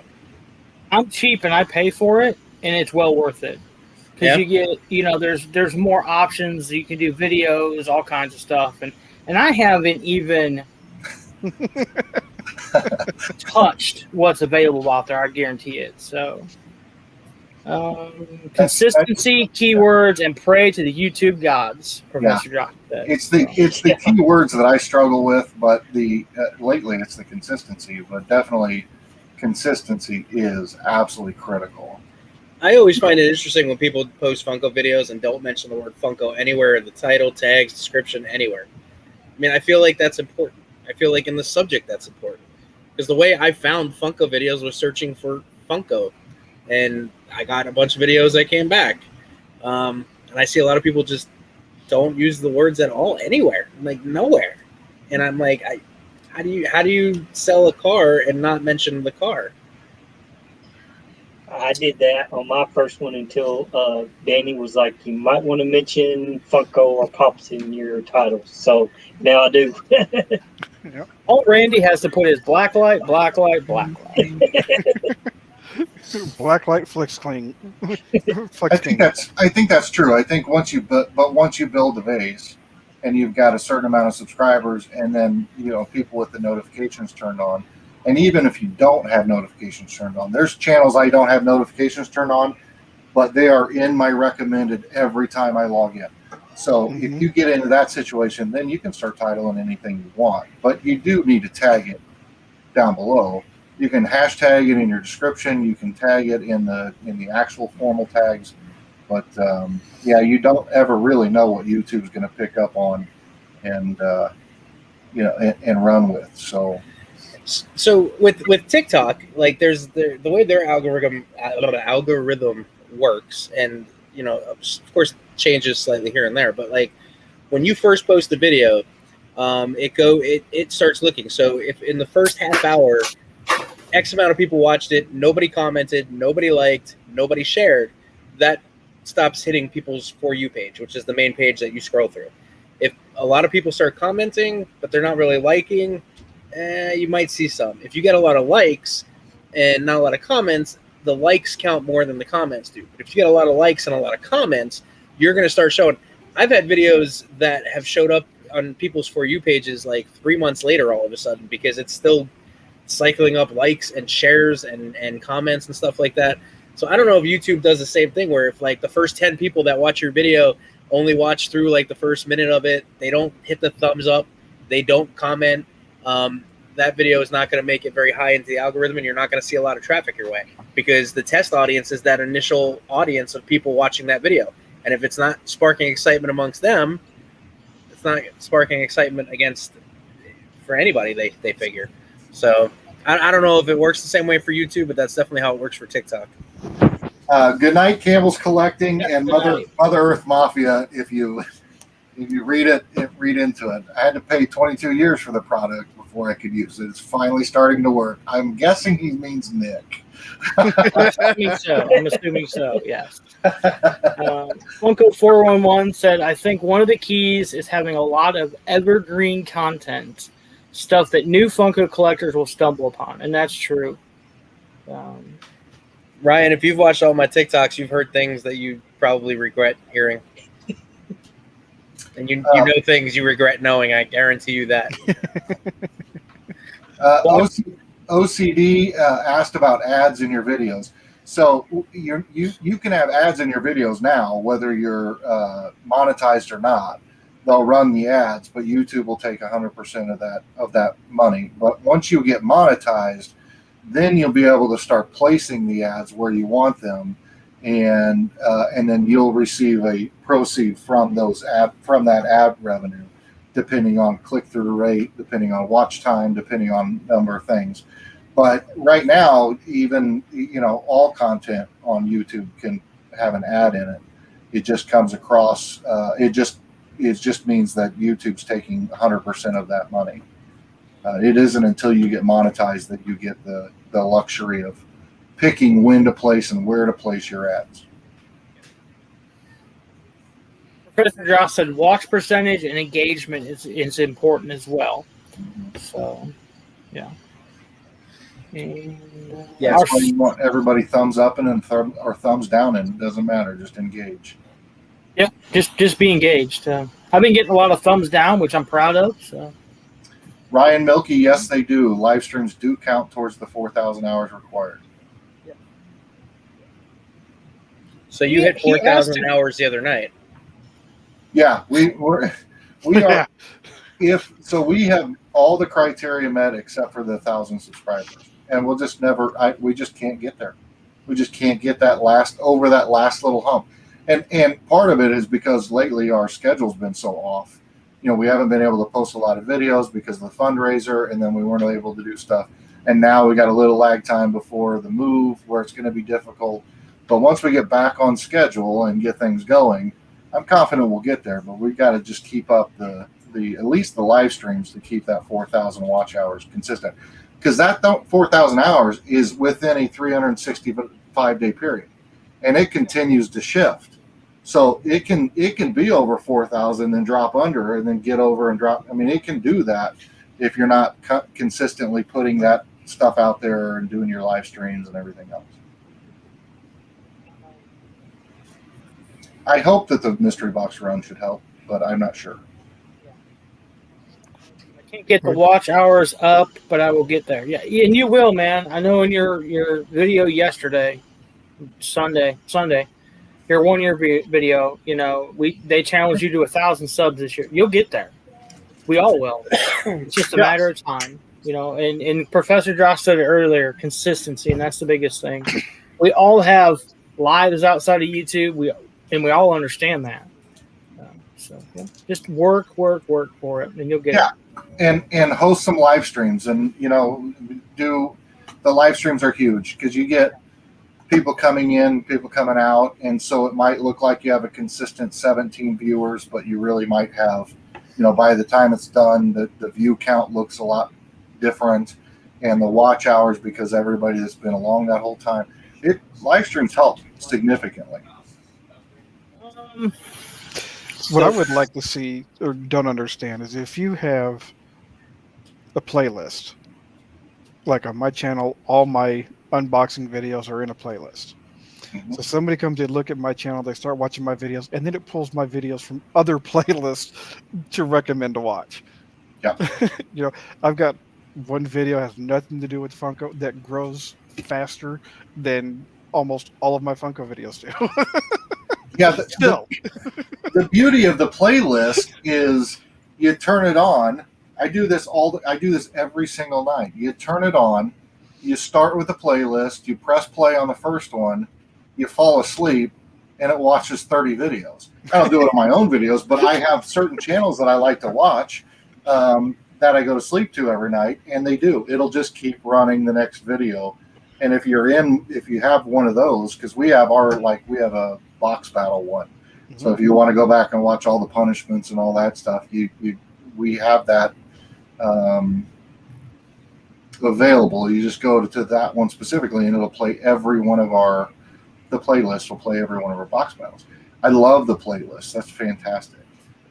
Guys, I'm not sure how you feel, but with Jeremy saying my videos put him to sleep, that doesn't make me feel so good. It isn't. I like to watch creepy, scary things at night, so it's not even fun. Yeah. But at least you get the watch time. Ryan Milky asked a question earlier, and I found it. He said, "Can you multi-stream on Whatnot, like a Horseman auction?" I know that Pop Force 1 did it a while back, and they were able to live stream the auction. I don't know how they did it. We'll look into that now that 4 of us are on here. So we'll check it out, see what we can do. Mother Earth Mafia, they absolutely do. I assure you, they do count towards your viewing hours. Yeah. And DC Pops, thank you, I do,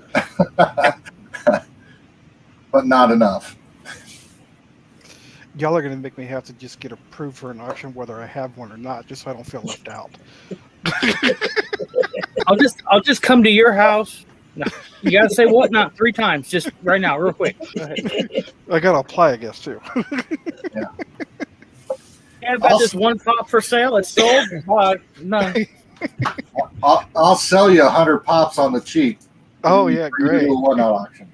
I'll drive them out to you. So, real quick, we're almost at 2 hours. What is one thing you would like to see differently Whatnot do? Because they're always evolving. This is an always evolving platform, and it's always going to be. What's one thing? What was that? Payments. Quicker? At least give you almost like an equity pool or something. Like, show it. Like, I sold the pops, I shipped the pops, and I haven't seen a penny, nor a notification, nor a pending balance, nor anything in my account. And I don't like that. When was your auction? Wednesday? It was a week tomorrow. Last Wednesday, yeah. Okay. So I almost guarantee you we'll start getting emails probably tomorrow and Thursday.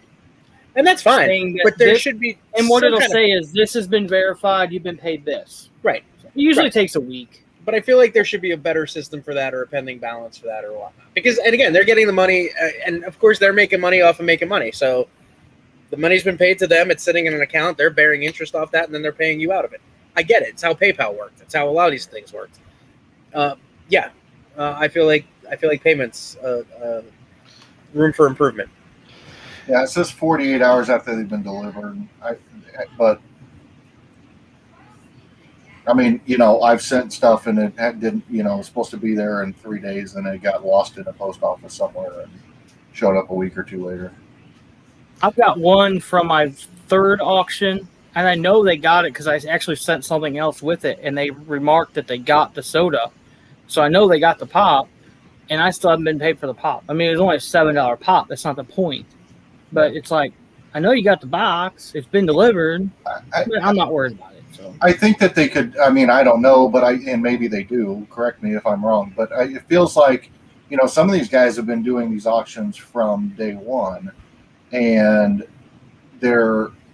I feel like you should be able to level up to where you become a certain level of trustworthiness that it all flows a little bit more efficiently. Now, I'm a brand new guy to Whatnot. I don't expect them to pay me, until I've proven, that I'm not going to oversell my pops or send damaged when I say they're mint and all that kind of stuff. So they've got to protect themselves. But people have been doing it forever and ever and have built that reputation. I feel like maybe there's a different, you get verified or you get whatever, and then yeah, kind of like on eBay where you get to a certain point and stuff starts getting easier for you. You can list more, you can sell more, you can do in these different categories. I agree with that. Where it'd be nice if they gave you a little bit more flexibility in the money that you have in there too. If now, is there anything? Oh, I'm sorry. Sitting in there from sales, and I hop onto an auction, I should be able to use that money towards another purchase. Exactly. I think that's the way it should be. If I have a balance of $300 from my last auction, and it's in my account, and I want to buy something from any of you guys, I should be able to use that money, and it would be smart on there because they can hold it in their account, gain interest off of it, and then I'm going to buy something, and they're making more money off me again because I'm buying something from them instead of just taking that money and putting it in my account, in my personal account. So I'd opt out of that option because I would spend it all. I'd have every grail I wanted. I've had certain situations where items will show as delivered but never got paid. I've had to contact them to get paid. That kind of thing scares me because it means I have to. Yeah, exactly. So, A-Team said about a week. Professor Josh said it's flowing a lot easier for sellers compared to the start. Oh, I guarantee it is. Yeah. But none of those are solid answers. Those are all like, nah, it's kind of better. Nah, it should be about this. Nah. Yeah. And Funko 401 said Whatnot is losing money but not allowing people to do that. Assuming he's saying bank the money and spend the money on the platform. I think that's what Mercari does, right? You can spend your balance on Mercari. Sure. I've never sold there, so I don't know. Sure. Yeah, absolutely. I got a little Mercari savings account. Surrounded by gnats. I'm going to make a prediction. I predict within the next 8 months, Whatnot's going to have its own card like Cash App or some of these other apps do, where you could, which would be a great idea for them, where you could use that and they get a small percentage of using that card, and there's your balance, and here's your Whatnot card, and you could swipe that, and just like anything, it's going to pull out of that balance, so you don't have to transfer it, because if you transfer it out of their account, they can't make anything off it. But you leave it in their account, they could keep the interest. You swipe your card, they get paid from the provider, whoever you're using the card at. There's a lot of money for them to be made there too. What coin? What coin? What coin? Bitcoin. There you go. What coin?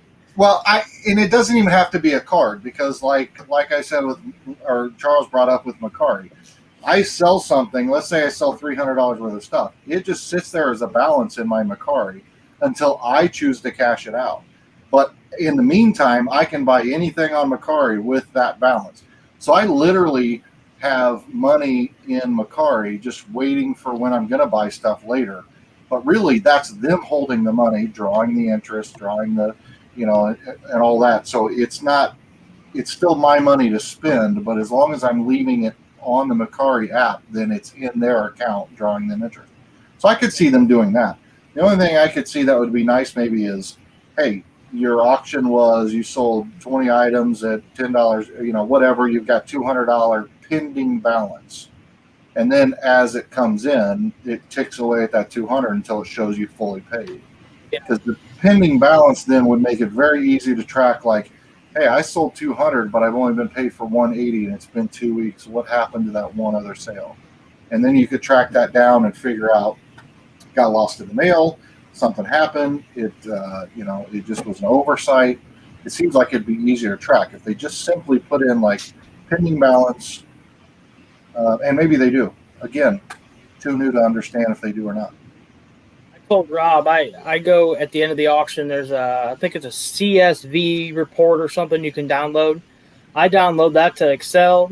I delete some of it because I don't need it, and then I put in what it sold for. It's already in there, and then my profit on it and if I've been paid for it. And I've got a whole spreadsheet of from $1 to $100 what my profit is off of it.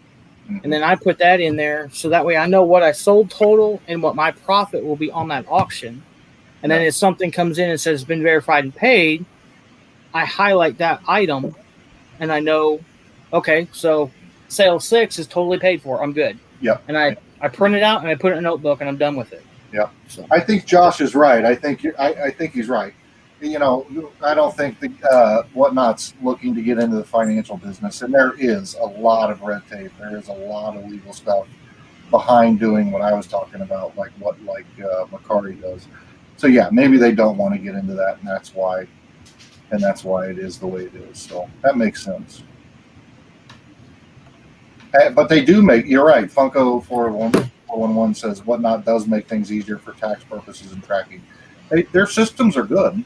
Yeah, I think it's user friendly. I've got, I haven't had that side yet because I just had the auction, so I don't know the payout schedule. But what I can say is the app's user friendly, even though I screwed it up. It's very user friendly, and everybody there's a lot of support and a lot of customer service, and they've been very responsive and very helpful. So I can't say anything bad about my experience yet, other than the mistake that I caused for myself. And then not understanding the rest of it, but Rob was kind enough to call me and work through all the details of how to print the shipping labels and do all that stuff.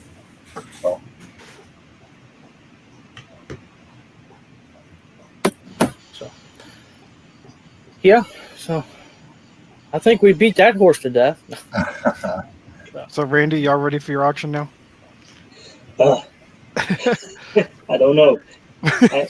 You all expect a lot of text because I think I'm going to need help. No problem, man. That's what we're here for. Yeah, That's what we're here for. A-Team said, and I agree with this, I don't like having certain things accessible on the app and others only from the desktop or the laptop. I agree with that.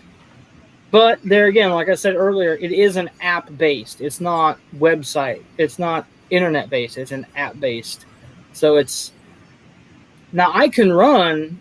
I've got BlueStacks on my computer. I can run the Whatnot auction because that's how I watched Rob's last week was on my laptop.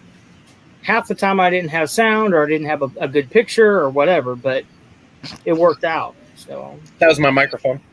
No. It was my computer. I know it was your mic too, but it was my computer. But even as an app, they can do like the fact that I had to get onto the computer to print off the shipping labels and go through all that. That process can be implemented. I should be able to print PDF files off of my phone, or download the PDF files onto my phone and print them from there. If you could get that through the app on your phone, which I couldn't figure out how to do, which is why I freaked out. And then Rob called me and said, dude, calm down. It's right here. And sent me to my computer. And then I was able to get everything that I needed off the computer. But it feels like you should be able to do that all on your phone. They're smartphones. Yeah. They're not, we're not dealing with Nokia, Motorola Razors or anything. You guys don't use a Razor anymore? My dad did. The problem is we got smartphones and dumb users. Yeah, exactly. There is that.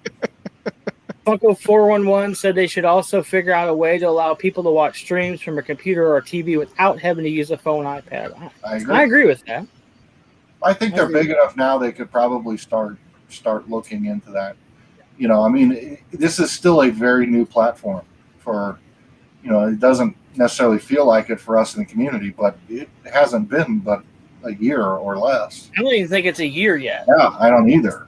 So there's a lot of growth opportunity, and I don't get the sense from them that like they're saying, "Whoa, no, we don't want to do it anymore. This is who we are."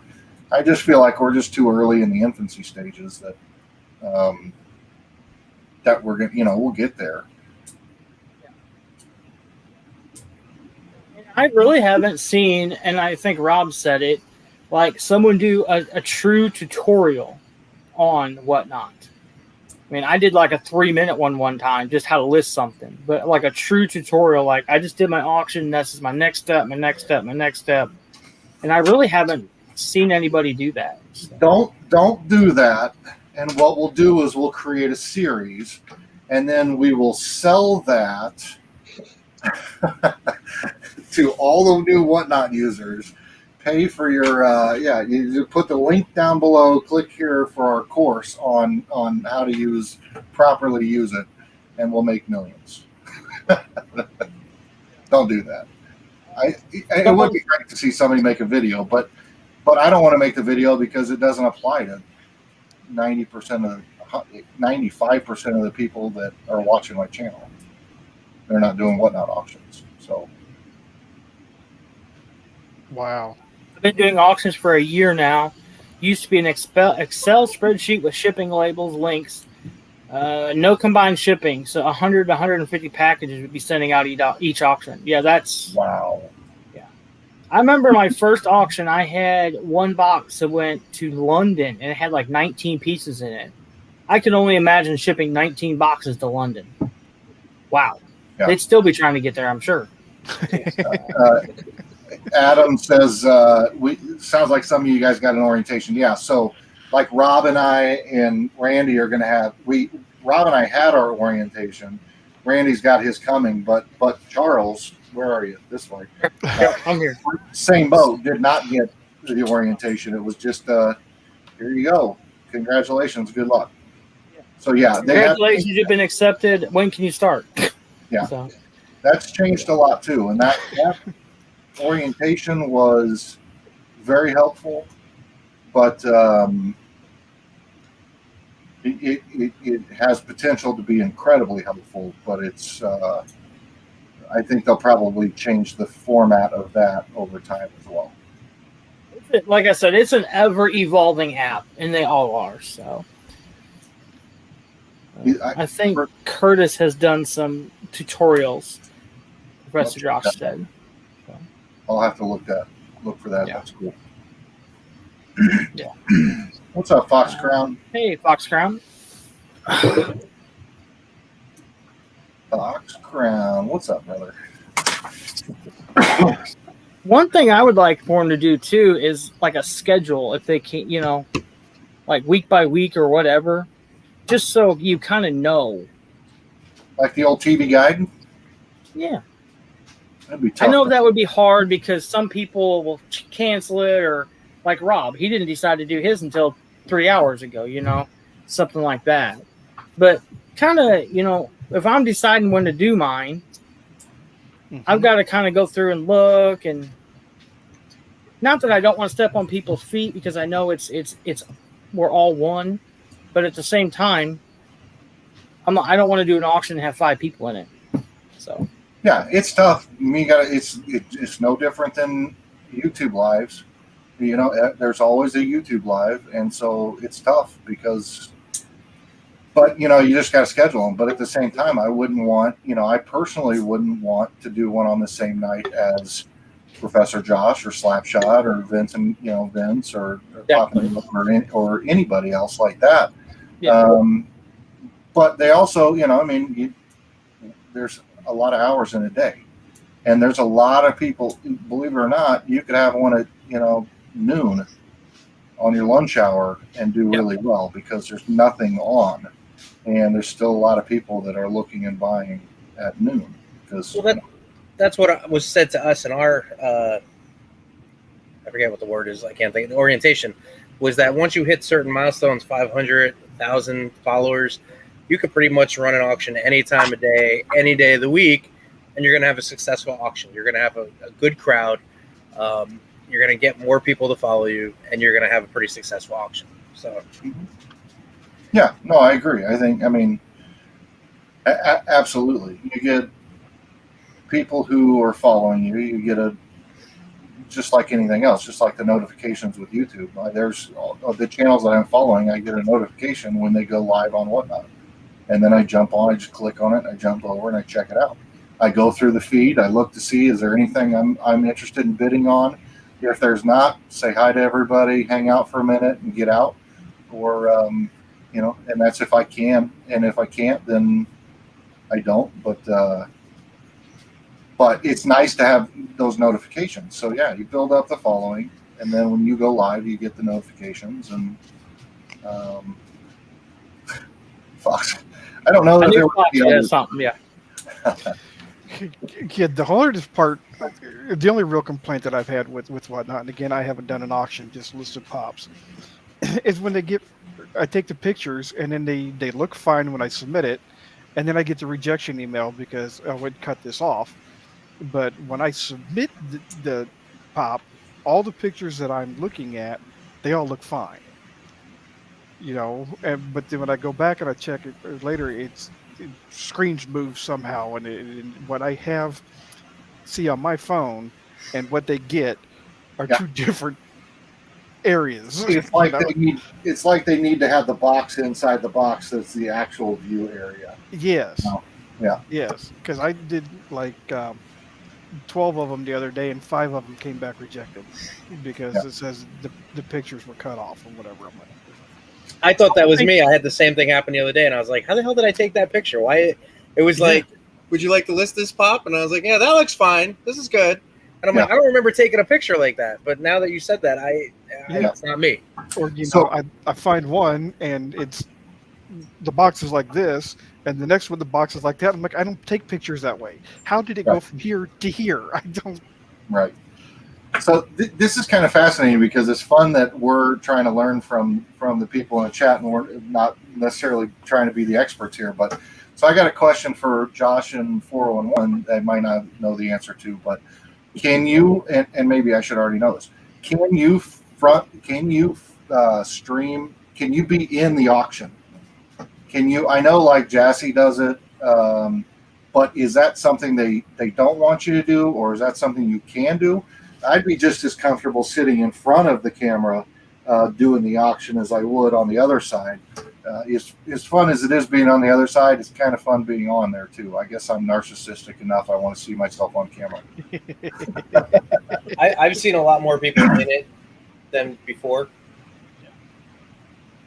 More people are doing that now? I see more and more videos like that, yeah. Okay. One that when we get off here, I'll probably jump on theirs. It's Next Door Comics, and he does it that way.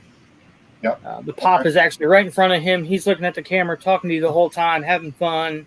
Yeah. So, and he's got someone else helping him, of course. But. Yeah. I think I kind of like that setup, or whether it's myself or Mitchie or both of us, but doing it, getting a close-up picture of the pop and then interacting. It's just easier for me to interact while I'm looking directly at the comments, and I feel like I'm actually talking to you guys versus when I'm off camera. I feel like it just feels disconnected. To me, it just feels disconnected. Shake. Yeah. Oh, I love it. Okay. Yeah. Works better on multiple devices, Professor Josh said. For a long time, it was sketchy, but last few months, it works great. They use 2 devices as well. So, yeah. And like I said, I'm looking into getting a different iPad. My service has been up on that thing for like 4 years. I don't know if it'll take a charge. It's in a desk drawer someplace. I'm definitely using multiple devices, so that's for sure. 1738 spitting the facts. Yes. Yeah. Yeah. So someone said something also. Where was it? I don't know where it went. Oh, here. You got to be really careful with shipping profiles also when you list something, because it screws up how much people pay. So, like if you're shipping a pop, it's got the Funko Pop thing on there. But if you're shipping a 10-inch is a lot heavier than a 4-inch. Yeah. So you have to be careful stuff. But, Yeah, I wondered about that because in mine, I had couple of items. Rob, I think you bought 2 items, and I had something else I wanted to throw in the box, but I was kind of like, I don't know if I'm supposed to or should or can or not or what. So I didn't. But plus, I know that it could affect the weight, so maybe it wouldn't cover the shipping. But I also don't know of whatnot. I haven't looked at the rules to see if it needs to be specifically. I mean, I don't know if I can add to anything or not. That's my point. If I wanted to throw in a Rubik's Cube in each box, probably won't affect the weight, probably not a big deal. But if I throw in a soda, it could affect the weight and the cost. it's especially hard if you try to auction multiple items under one auction listing. True. Very true. Like if you have two pop it, you got to make sure that you put enough weight for both of them. Shipping profiles helps get close to the right amount, not exact. Yeah. Yeah, you put it in a hard stack and it'll push it over the 8 ounces. That's right. That's true.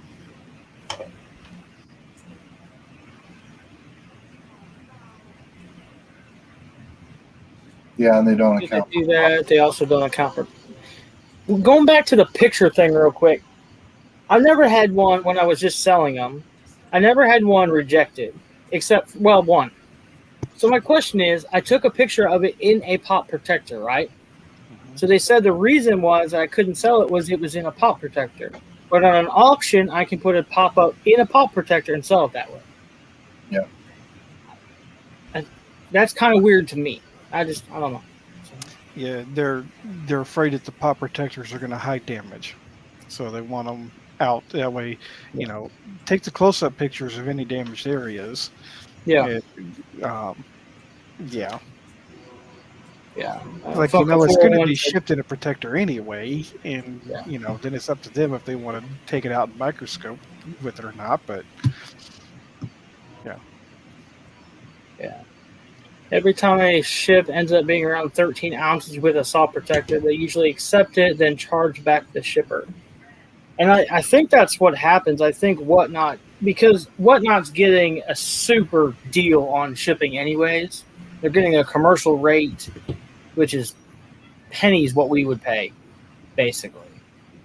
So, if it's 1 ounce over, they're probably paying 2 cents or something, whatever it may be. So. Because I asked that too. I'm like, what if it's like 8 ounces, but it's actually 10 by the time I ship it? And they're like, oh, it's fine. I'm like, okay. Yeah. Yep. Yeah.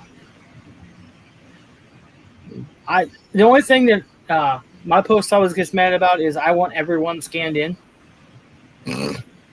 So I'm like, and usually I do it to just one individual that's there. I can't imagine doing that with what we just shipped out over the last couple of days. No. Yeah. No. My post, we'd be run out of town. Yep. We did actually, though. This is how cool our post office was. We took a load of boxes, dropped them off at the post office, and came home. I say we, Mitchie did it. And then when she got home, about 15 minutes after she got home, the doorbell rang. I walked to go to the door, open the door. It's the mail lady. And she said, hey, I just got a call from the post office. Did you guys just drop boxes off? We said, yeah. She said there's one box that got dropped off down there that didn't have a shipping label on it. And so we had to go back down to the post office, pick it up, and bring it home, get it corrected. And but how cool. I mean, usually I'm surprised the post office should be like, well, screw that. So that was I pretty wonder cool. what's in here. Yeah. Yeah. Yeah, they have a scan sheet that you can print off. And I've had issues with this mail person for years. And whenever I see this person in there, I'm like, yeah, you're scanning them. So we looked into the USPS pickup, and they won't do it for us. So that's weird. That might have just been the quantity, the total quantity. It was 300 boxes. So, but they would not do it. Yeah, I asked my mailman, and he said that he thinks we'd have to schedule it for the next day, and then they would only pick up like 10. Yeah. Really? Huh. Yeah, mine will allow me to drop off out back. I just have to go inside and tell them, hey, I'm dropping off. And they'll show me where to drop them off, and I can just drop them off. So. Did you see that though? That they have a scan sheet now for dropping off. It's on the, if you go to your live sale, it's right there where all the shipping labels are. There's a button up top, and it spits it out. Cool. Yeah. So I have a whatnot question. Jumping in. Sorry, it's just. Oh gosh, sorry, I'm getting tired. So this screen where you have your shows and everything, right? Before you have a show scheduled, there's a little button that says schedule a show or something like that. When you guys click on that, what happens? It goes and asks me what I want to title it, what day, what time. When I click on that button, it says we're currently in beta. Would you like to fill out the form or this or that? I still get the same thing saying I'm that. I actually have to go up to the go live button, hit that, then it'll let me put the details in. So is that something I should reach out to them and say, hey, busted? Oh. No. Yeah, no, I think that's the same way mine is. If you actually click the auction that you've got scheduled to bring it back up, I can go in and add more stuff, but it does that thing. But I'm saying if you don't have an auction scheduled and you just have that yellow schedule button, when I click that, I get the thing saying, hey, would you like to fill out the application to go ahead and schedule a show? Yeah, I might reach out to them on that one. Yeah. Because if I hit schedule, it goes to like, what do you want to title it, the date, time, everything like that. Mine does too. I just checked. Yep. Nope. Preview. Nope. Mine wants me, and I'm scared. I have to like close out the whole app and like throw holy water at myself because I'm like so afraid I'm going to hit something and then boot myself out of their system and then have to be like, hey. So, all right, that's cool. I'll take a screenshot and email them. Professor Josh is right. Do not click. If you're going to do that scan sheet for the post office, don't click until you're completely done. It'll screw everything up if you don't. And he also charges $150 an hour for help. So if anybody needs help, there you go. I like it. Business. We have a drop box at our post office. We just drop everything in a box, it lands in a bin, and it goes. So we have that too, but usually ours is full. They pick it up at 2:00 during the week in the afternoon. I went there to drop off 2 eBay boxes today at 5:30. The box was already locked because it was full. We only have one drop box. So they'll be sitting on the porch in the morning for the mailman with a pickup. So, yeah. No, I scheduled the box to be picked up once when I first started using Pirate Ship. These gnats are killing me. And I didn't know how that worked, and it was raining out. So when the mailwoman came, she left. I didn't realize it. So the next day I was like, oh, hey, I had a package for pickup. She's like, we don't wait. And I was like, so you need to leave it outside. I was like, oh, okay, I didn't know that. It didn't say that. So. One thing that's slightly inconvenient is that if you want to create a second auction when you already have one scheduled, you have to go to the home screen instead of your profile screen to schedule a second auction. So, I mean, yeah, I've dropped like 26 boxes in there, but not 70. Is your button yellow or blue? The schedule button. Mine's blue. Yellow. Yeah, mine's blue. Yep. No. Okay. You might want to reach out to them. Yeah. Yeah. So when we had ours last night. We sold the stuff, printed the labels out, boxed them up, shipped them this morning or today. And do I need to go back? I know if I ship something without it being on an auction, I got to go back in and click it as shipped. Do I need to go back in and mark it as shipped? And okay. And there's an option to bulk mark all of them as shipped. Okay. All right. A-Team says it's as if you weren't approved. So, yeah. And I think that's what it was before. I think mine was yellow, now that you're saying that. And it would ask you if you wanted to apply. Yeah, that's exactly what I get. Now, if I hit go live, I automatically get the schedule, your details, and all that kind of stuff. But that other button, still yellow. And it's not like I haven't closed out my app in 3 weeks. I have. So. Oh, you closed yours? I just let it run.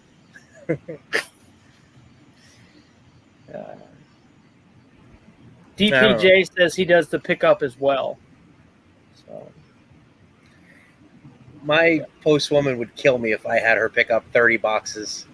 I feel bad sometimes. I hit 65 one time with eBay and everything with auction. And I was like, dude, I am so sorry. I helped carry him out to the truck and put him in there. And he's like, no, hold on. I've got some for you. He gave me like 15. He helped me carry him up to the house. I'm like, well, that was pretty good. I got rid of. He's like, you sell pocket knives? I said, what? You sell a lot of pocket knives. I said, yeah, I sell a lot of pocket knives. And he just walked out. I'm like, okay. So, well, my mail woman knocked on my door and said, I know you collect Funko Pops. Do you think? Every other box that shows up says Funko on it. Yeah, I do the same thing, Funko 411. I usually give them a Casey's gift card, so. I've got like 4 different mail people that just rotate.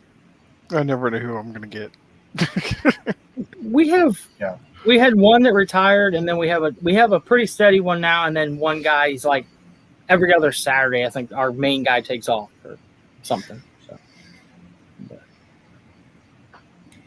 So I'm going to have to tap out in about 4 minutes here because we're at 2.5 hours, and I got an auction in a half hour. Yes, definitely. And yeah, it's a work, not school night. Oh. One quick question: is it wrong to give the mailman an Amazon gift card? Ouch! I bet they like it though. Here's a coupon for FedEx. Actually, you know what? I don't know if it's true in all the markets, but my post office delivers all Amazon's packages. 90% of mine are, yeah. We don't have Amazon delivery here in the town, and we're in a town of 80,000 people. It's not like it's a small city or small town. So we don't have Amazon. It's everything shipped. All Amazon stuff is shipped through the postal service. So anything that comes UPS comes with my post office too. Here. Now, every once in a while, I get a UPS delivery, but most of the time, like, I want this stuff. I think their stuff comes UPS, and it comes mail. Yeah. So. Well, you never know what I want this stuff. I'll get 2 of the same box run, and one of them will come USPS, and one of them will come UPS. Depends on the weight, and then they figure out which is going to be the cheapest, and that's the right business. Hey, that's business. That's business. Yep. So. All right, guys. Yes, we're at 2:30, so real quick, let's go around the horn. Jeremy, what do you got coming up, buddy? Life's happening fast. Get on board. We're going to have some videos. We're going to get through this move. We're going to get another Whatnot auction scheduled, and stay tuned. We'll have Box Battle Tuesday coming back up, and all that good stuff. No problem, Mother Earth Mafia. We'll take it easy on you. And Funko 411, good evening. Again, guys, check out Funko 411 if you don't follow them on YouTube, Instagram, and Whatnot. Whatnot is Mystery Sodas. I do want to say one thing, because he said take it easy on him. Just wait till you get your box from the auction for the F Cancer. I used some of that tape that you use, and I did it upright. So good luck. OCD, Fox Crown, and Mother Earth Mafia, they just posted a new video for the 250 sub giveaway. Guys, go make sure you're subscribed to Mother Earth. I Want This Stuff on YouTube. They're giving a killer pop away. So yeah, definitely. Yes. Danny, what do you got coming up? I've got a couple of videos being edited. One's a Randy video, so I can't wait until that's done. It ought to be pretty cool. Definitely. Just starting cross country season, so that'll be a lot of fun. A lot of traveling back and forth to meets, and can't wait to see how that season goes. And so I got a couple of boxes over here that I need to open from a couple of you guys. So that'll be. Can't wait to open up that big one and see what's in there.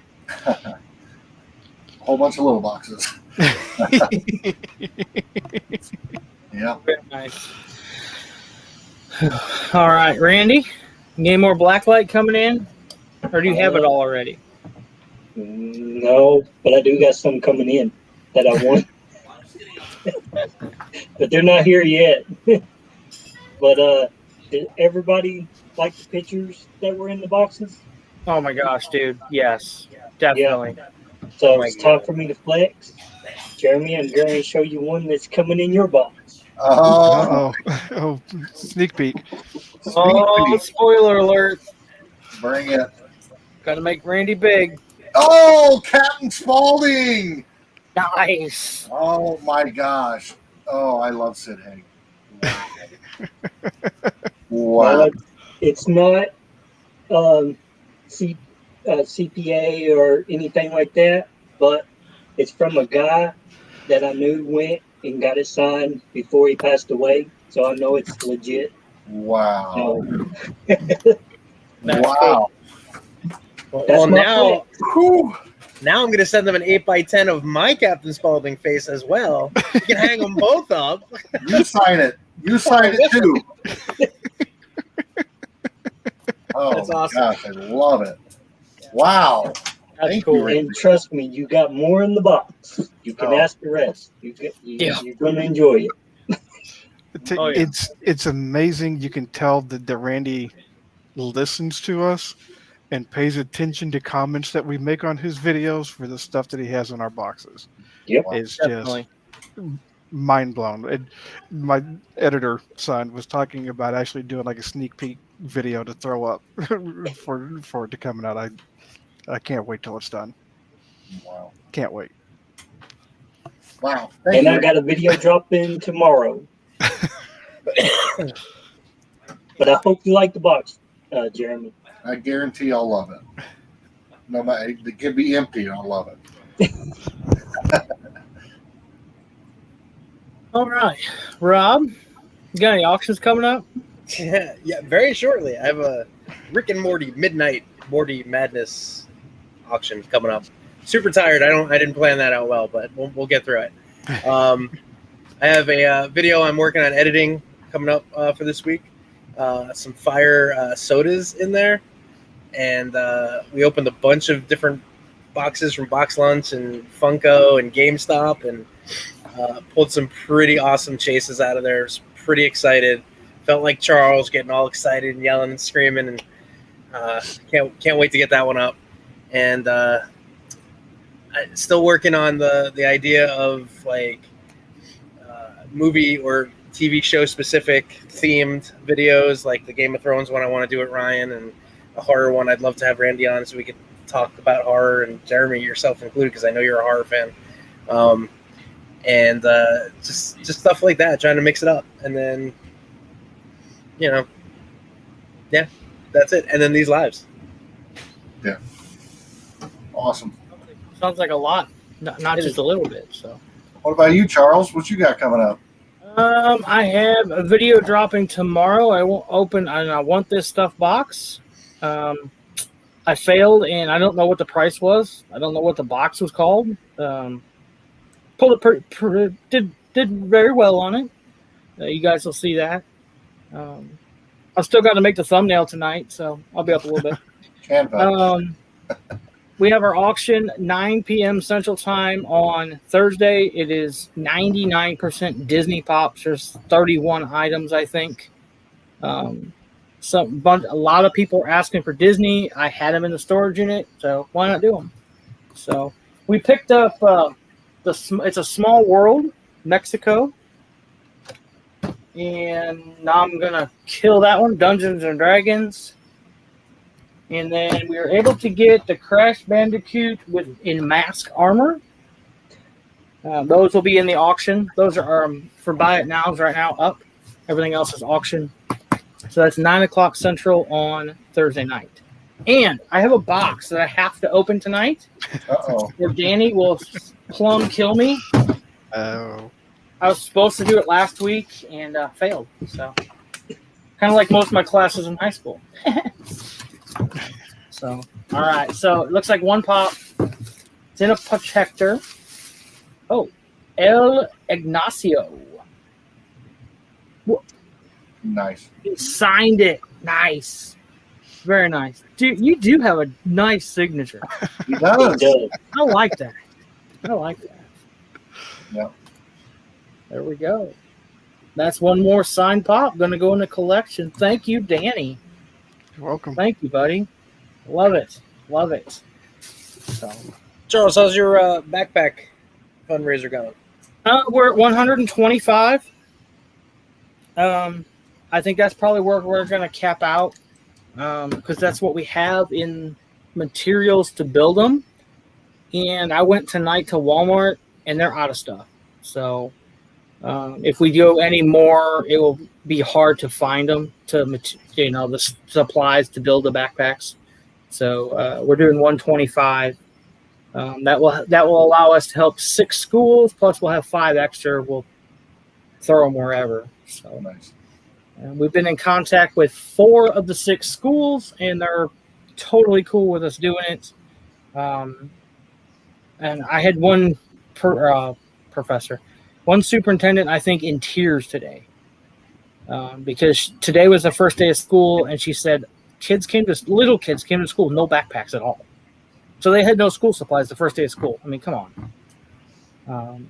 So we are definitely going to give them a few extra, that school district, and they need it. They're probably the worst of the 6 for finances. So, but we'll be doing it again next year. So bigger, better. We're going to start stocking up in January, start buying pencils and pens and crayons and storing them if I have to. That's fine.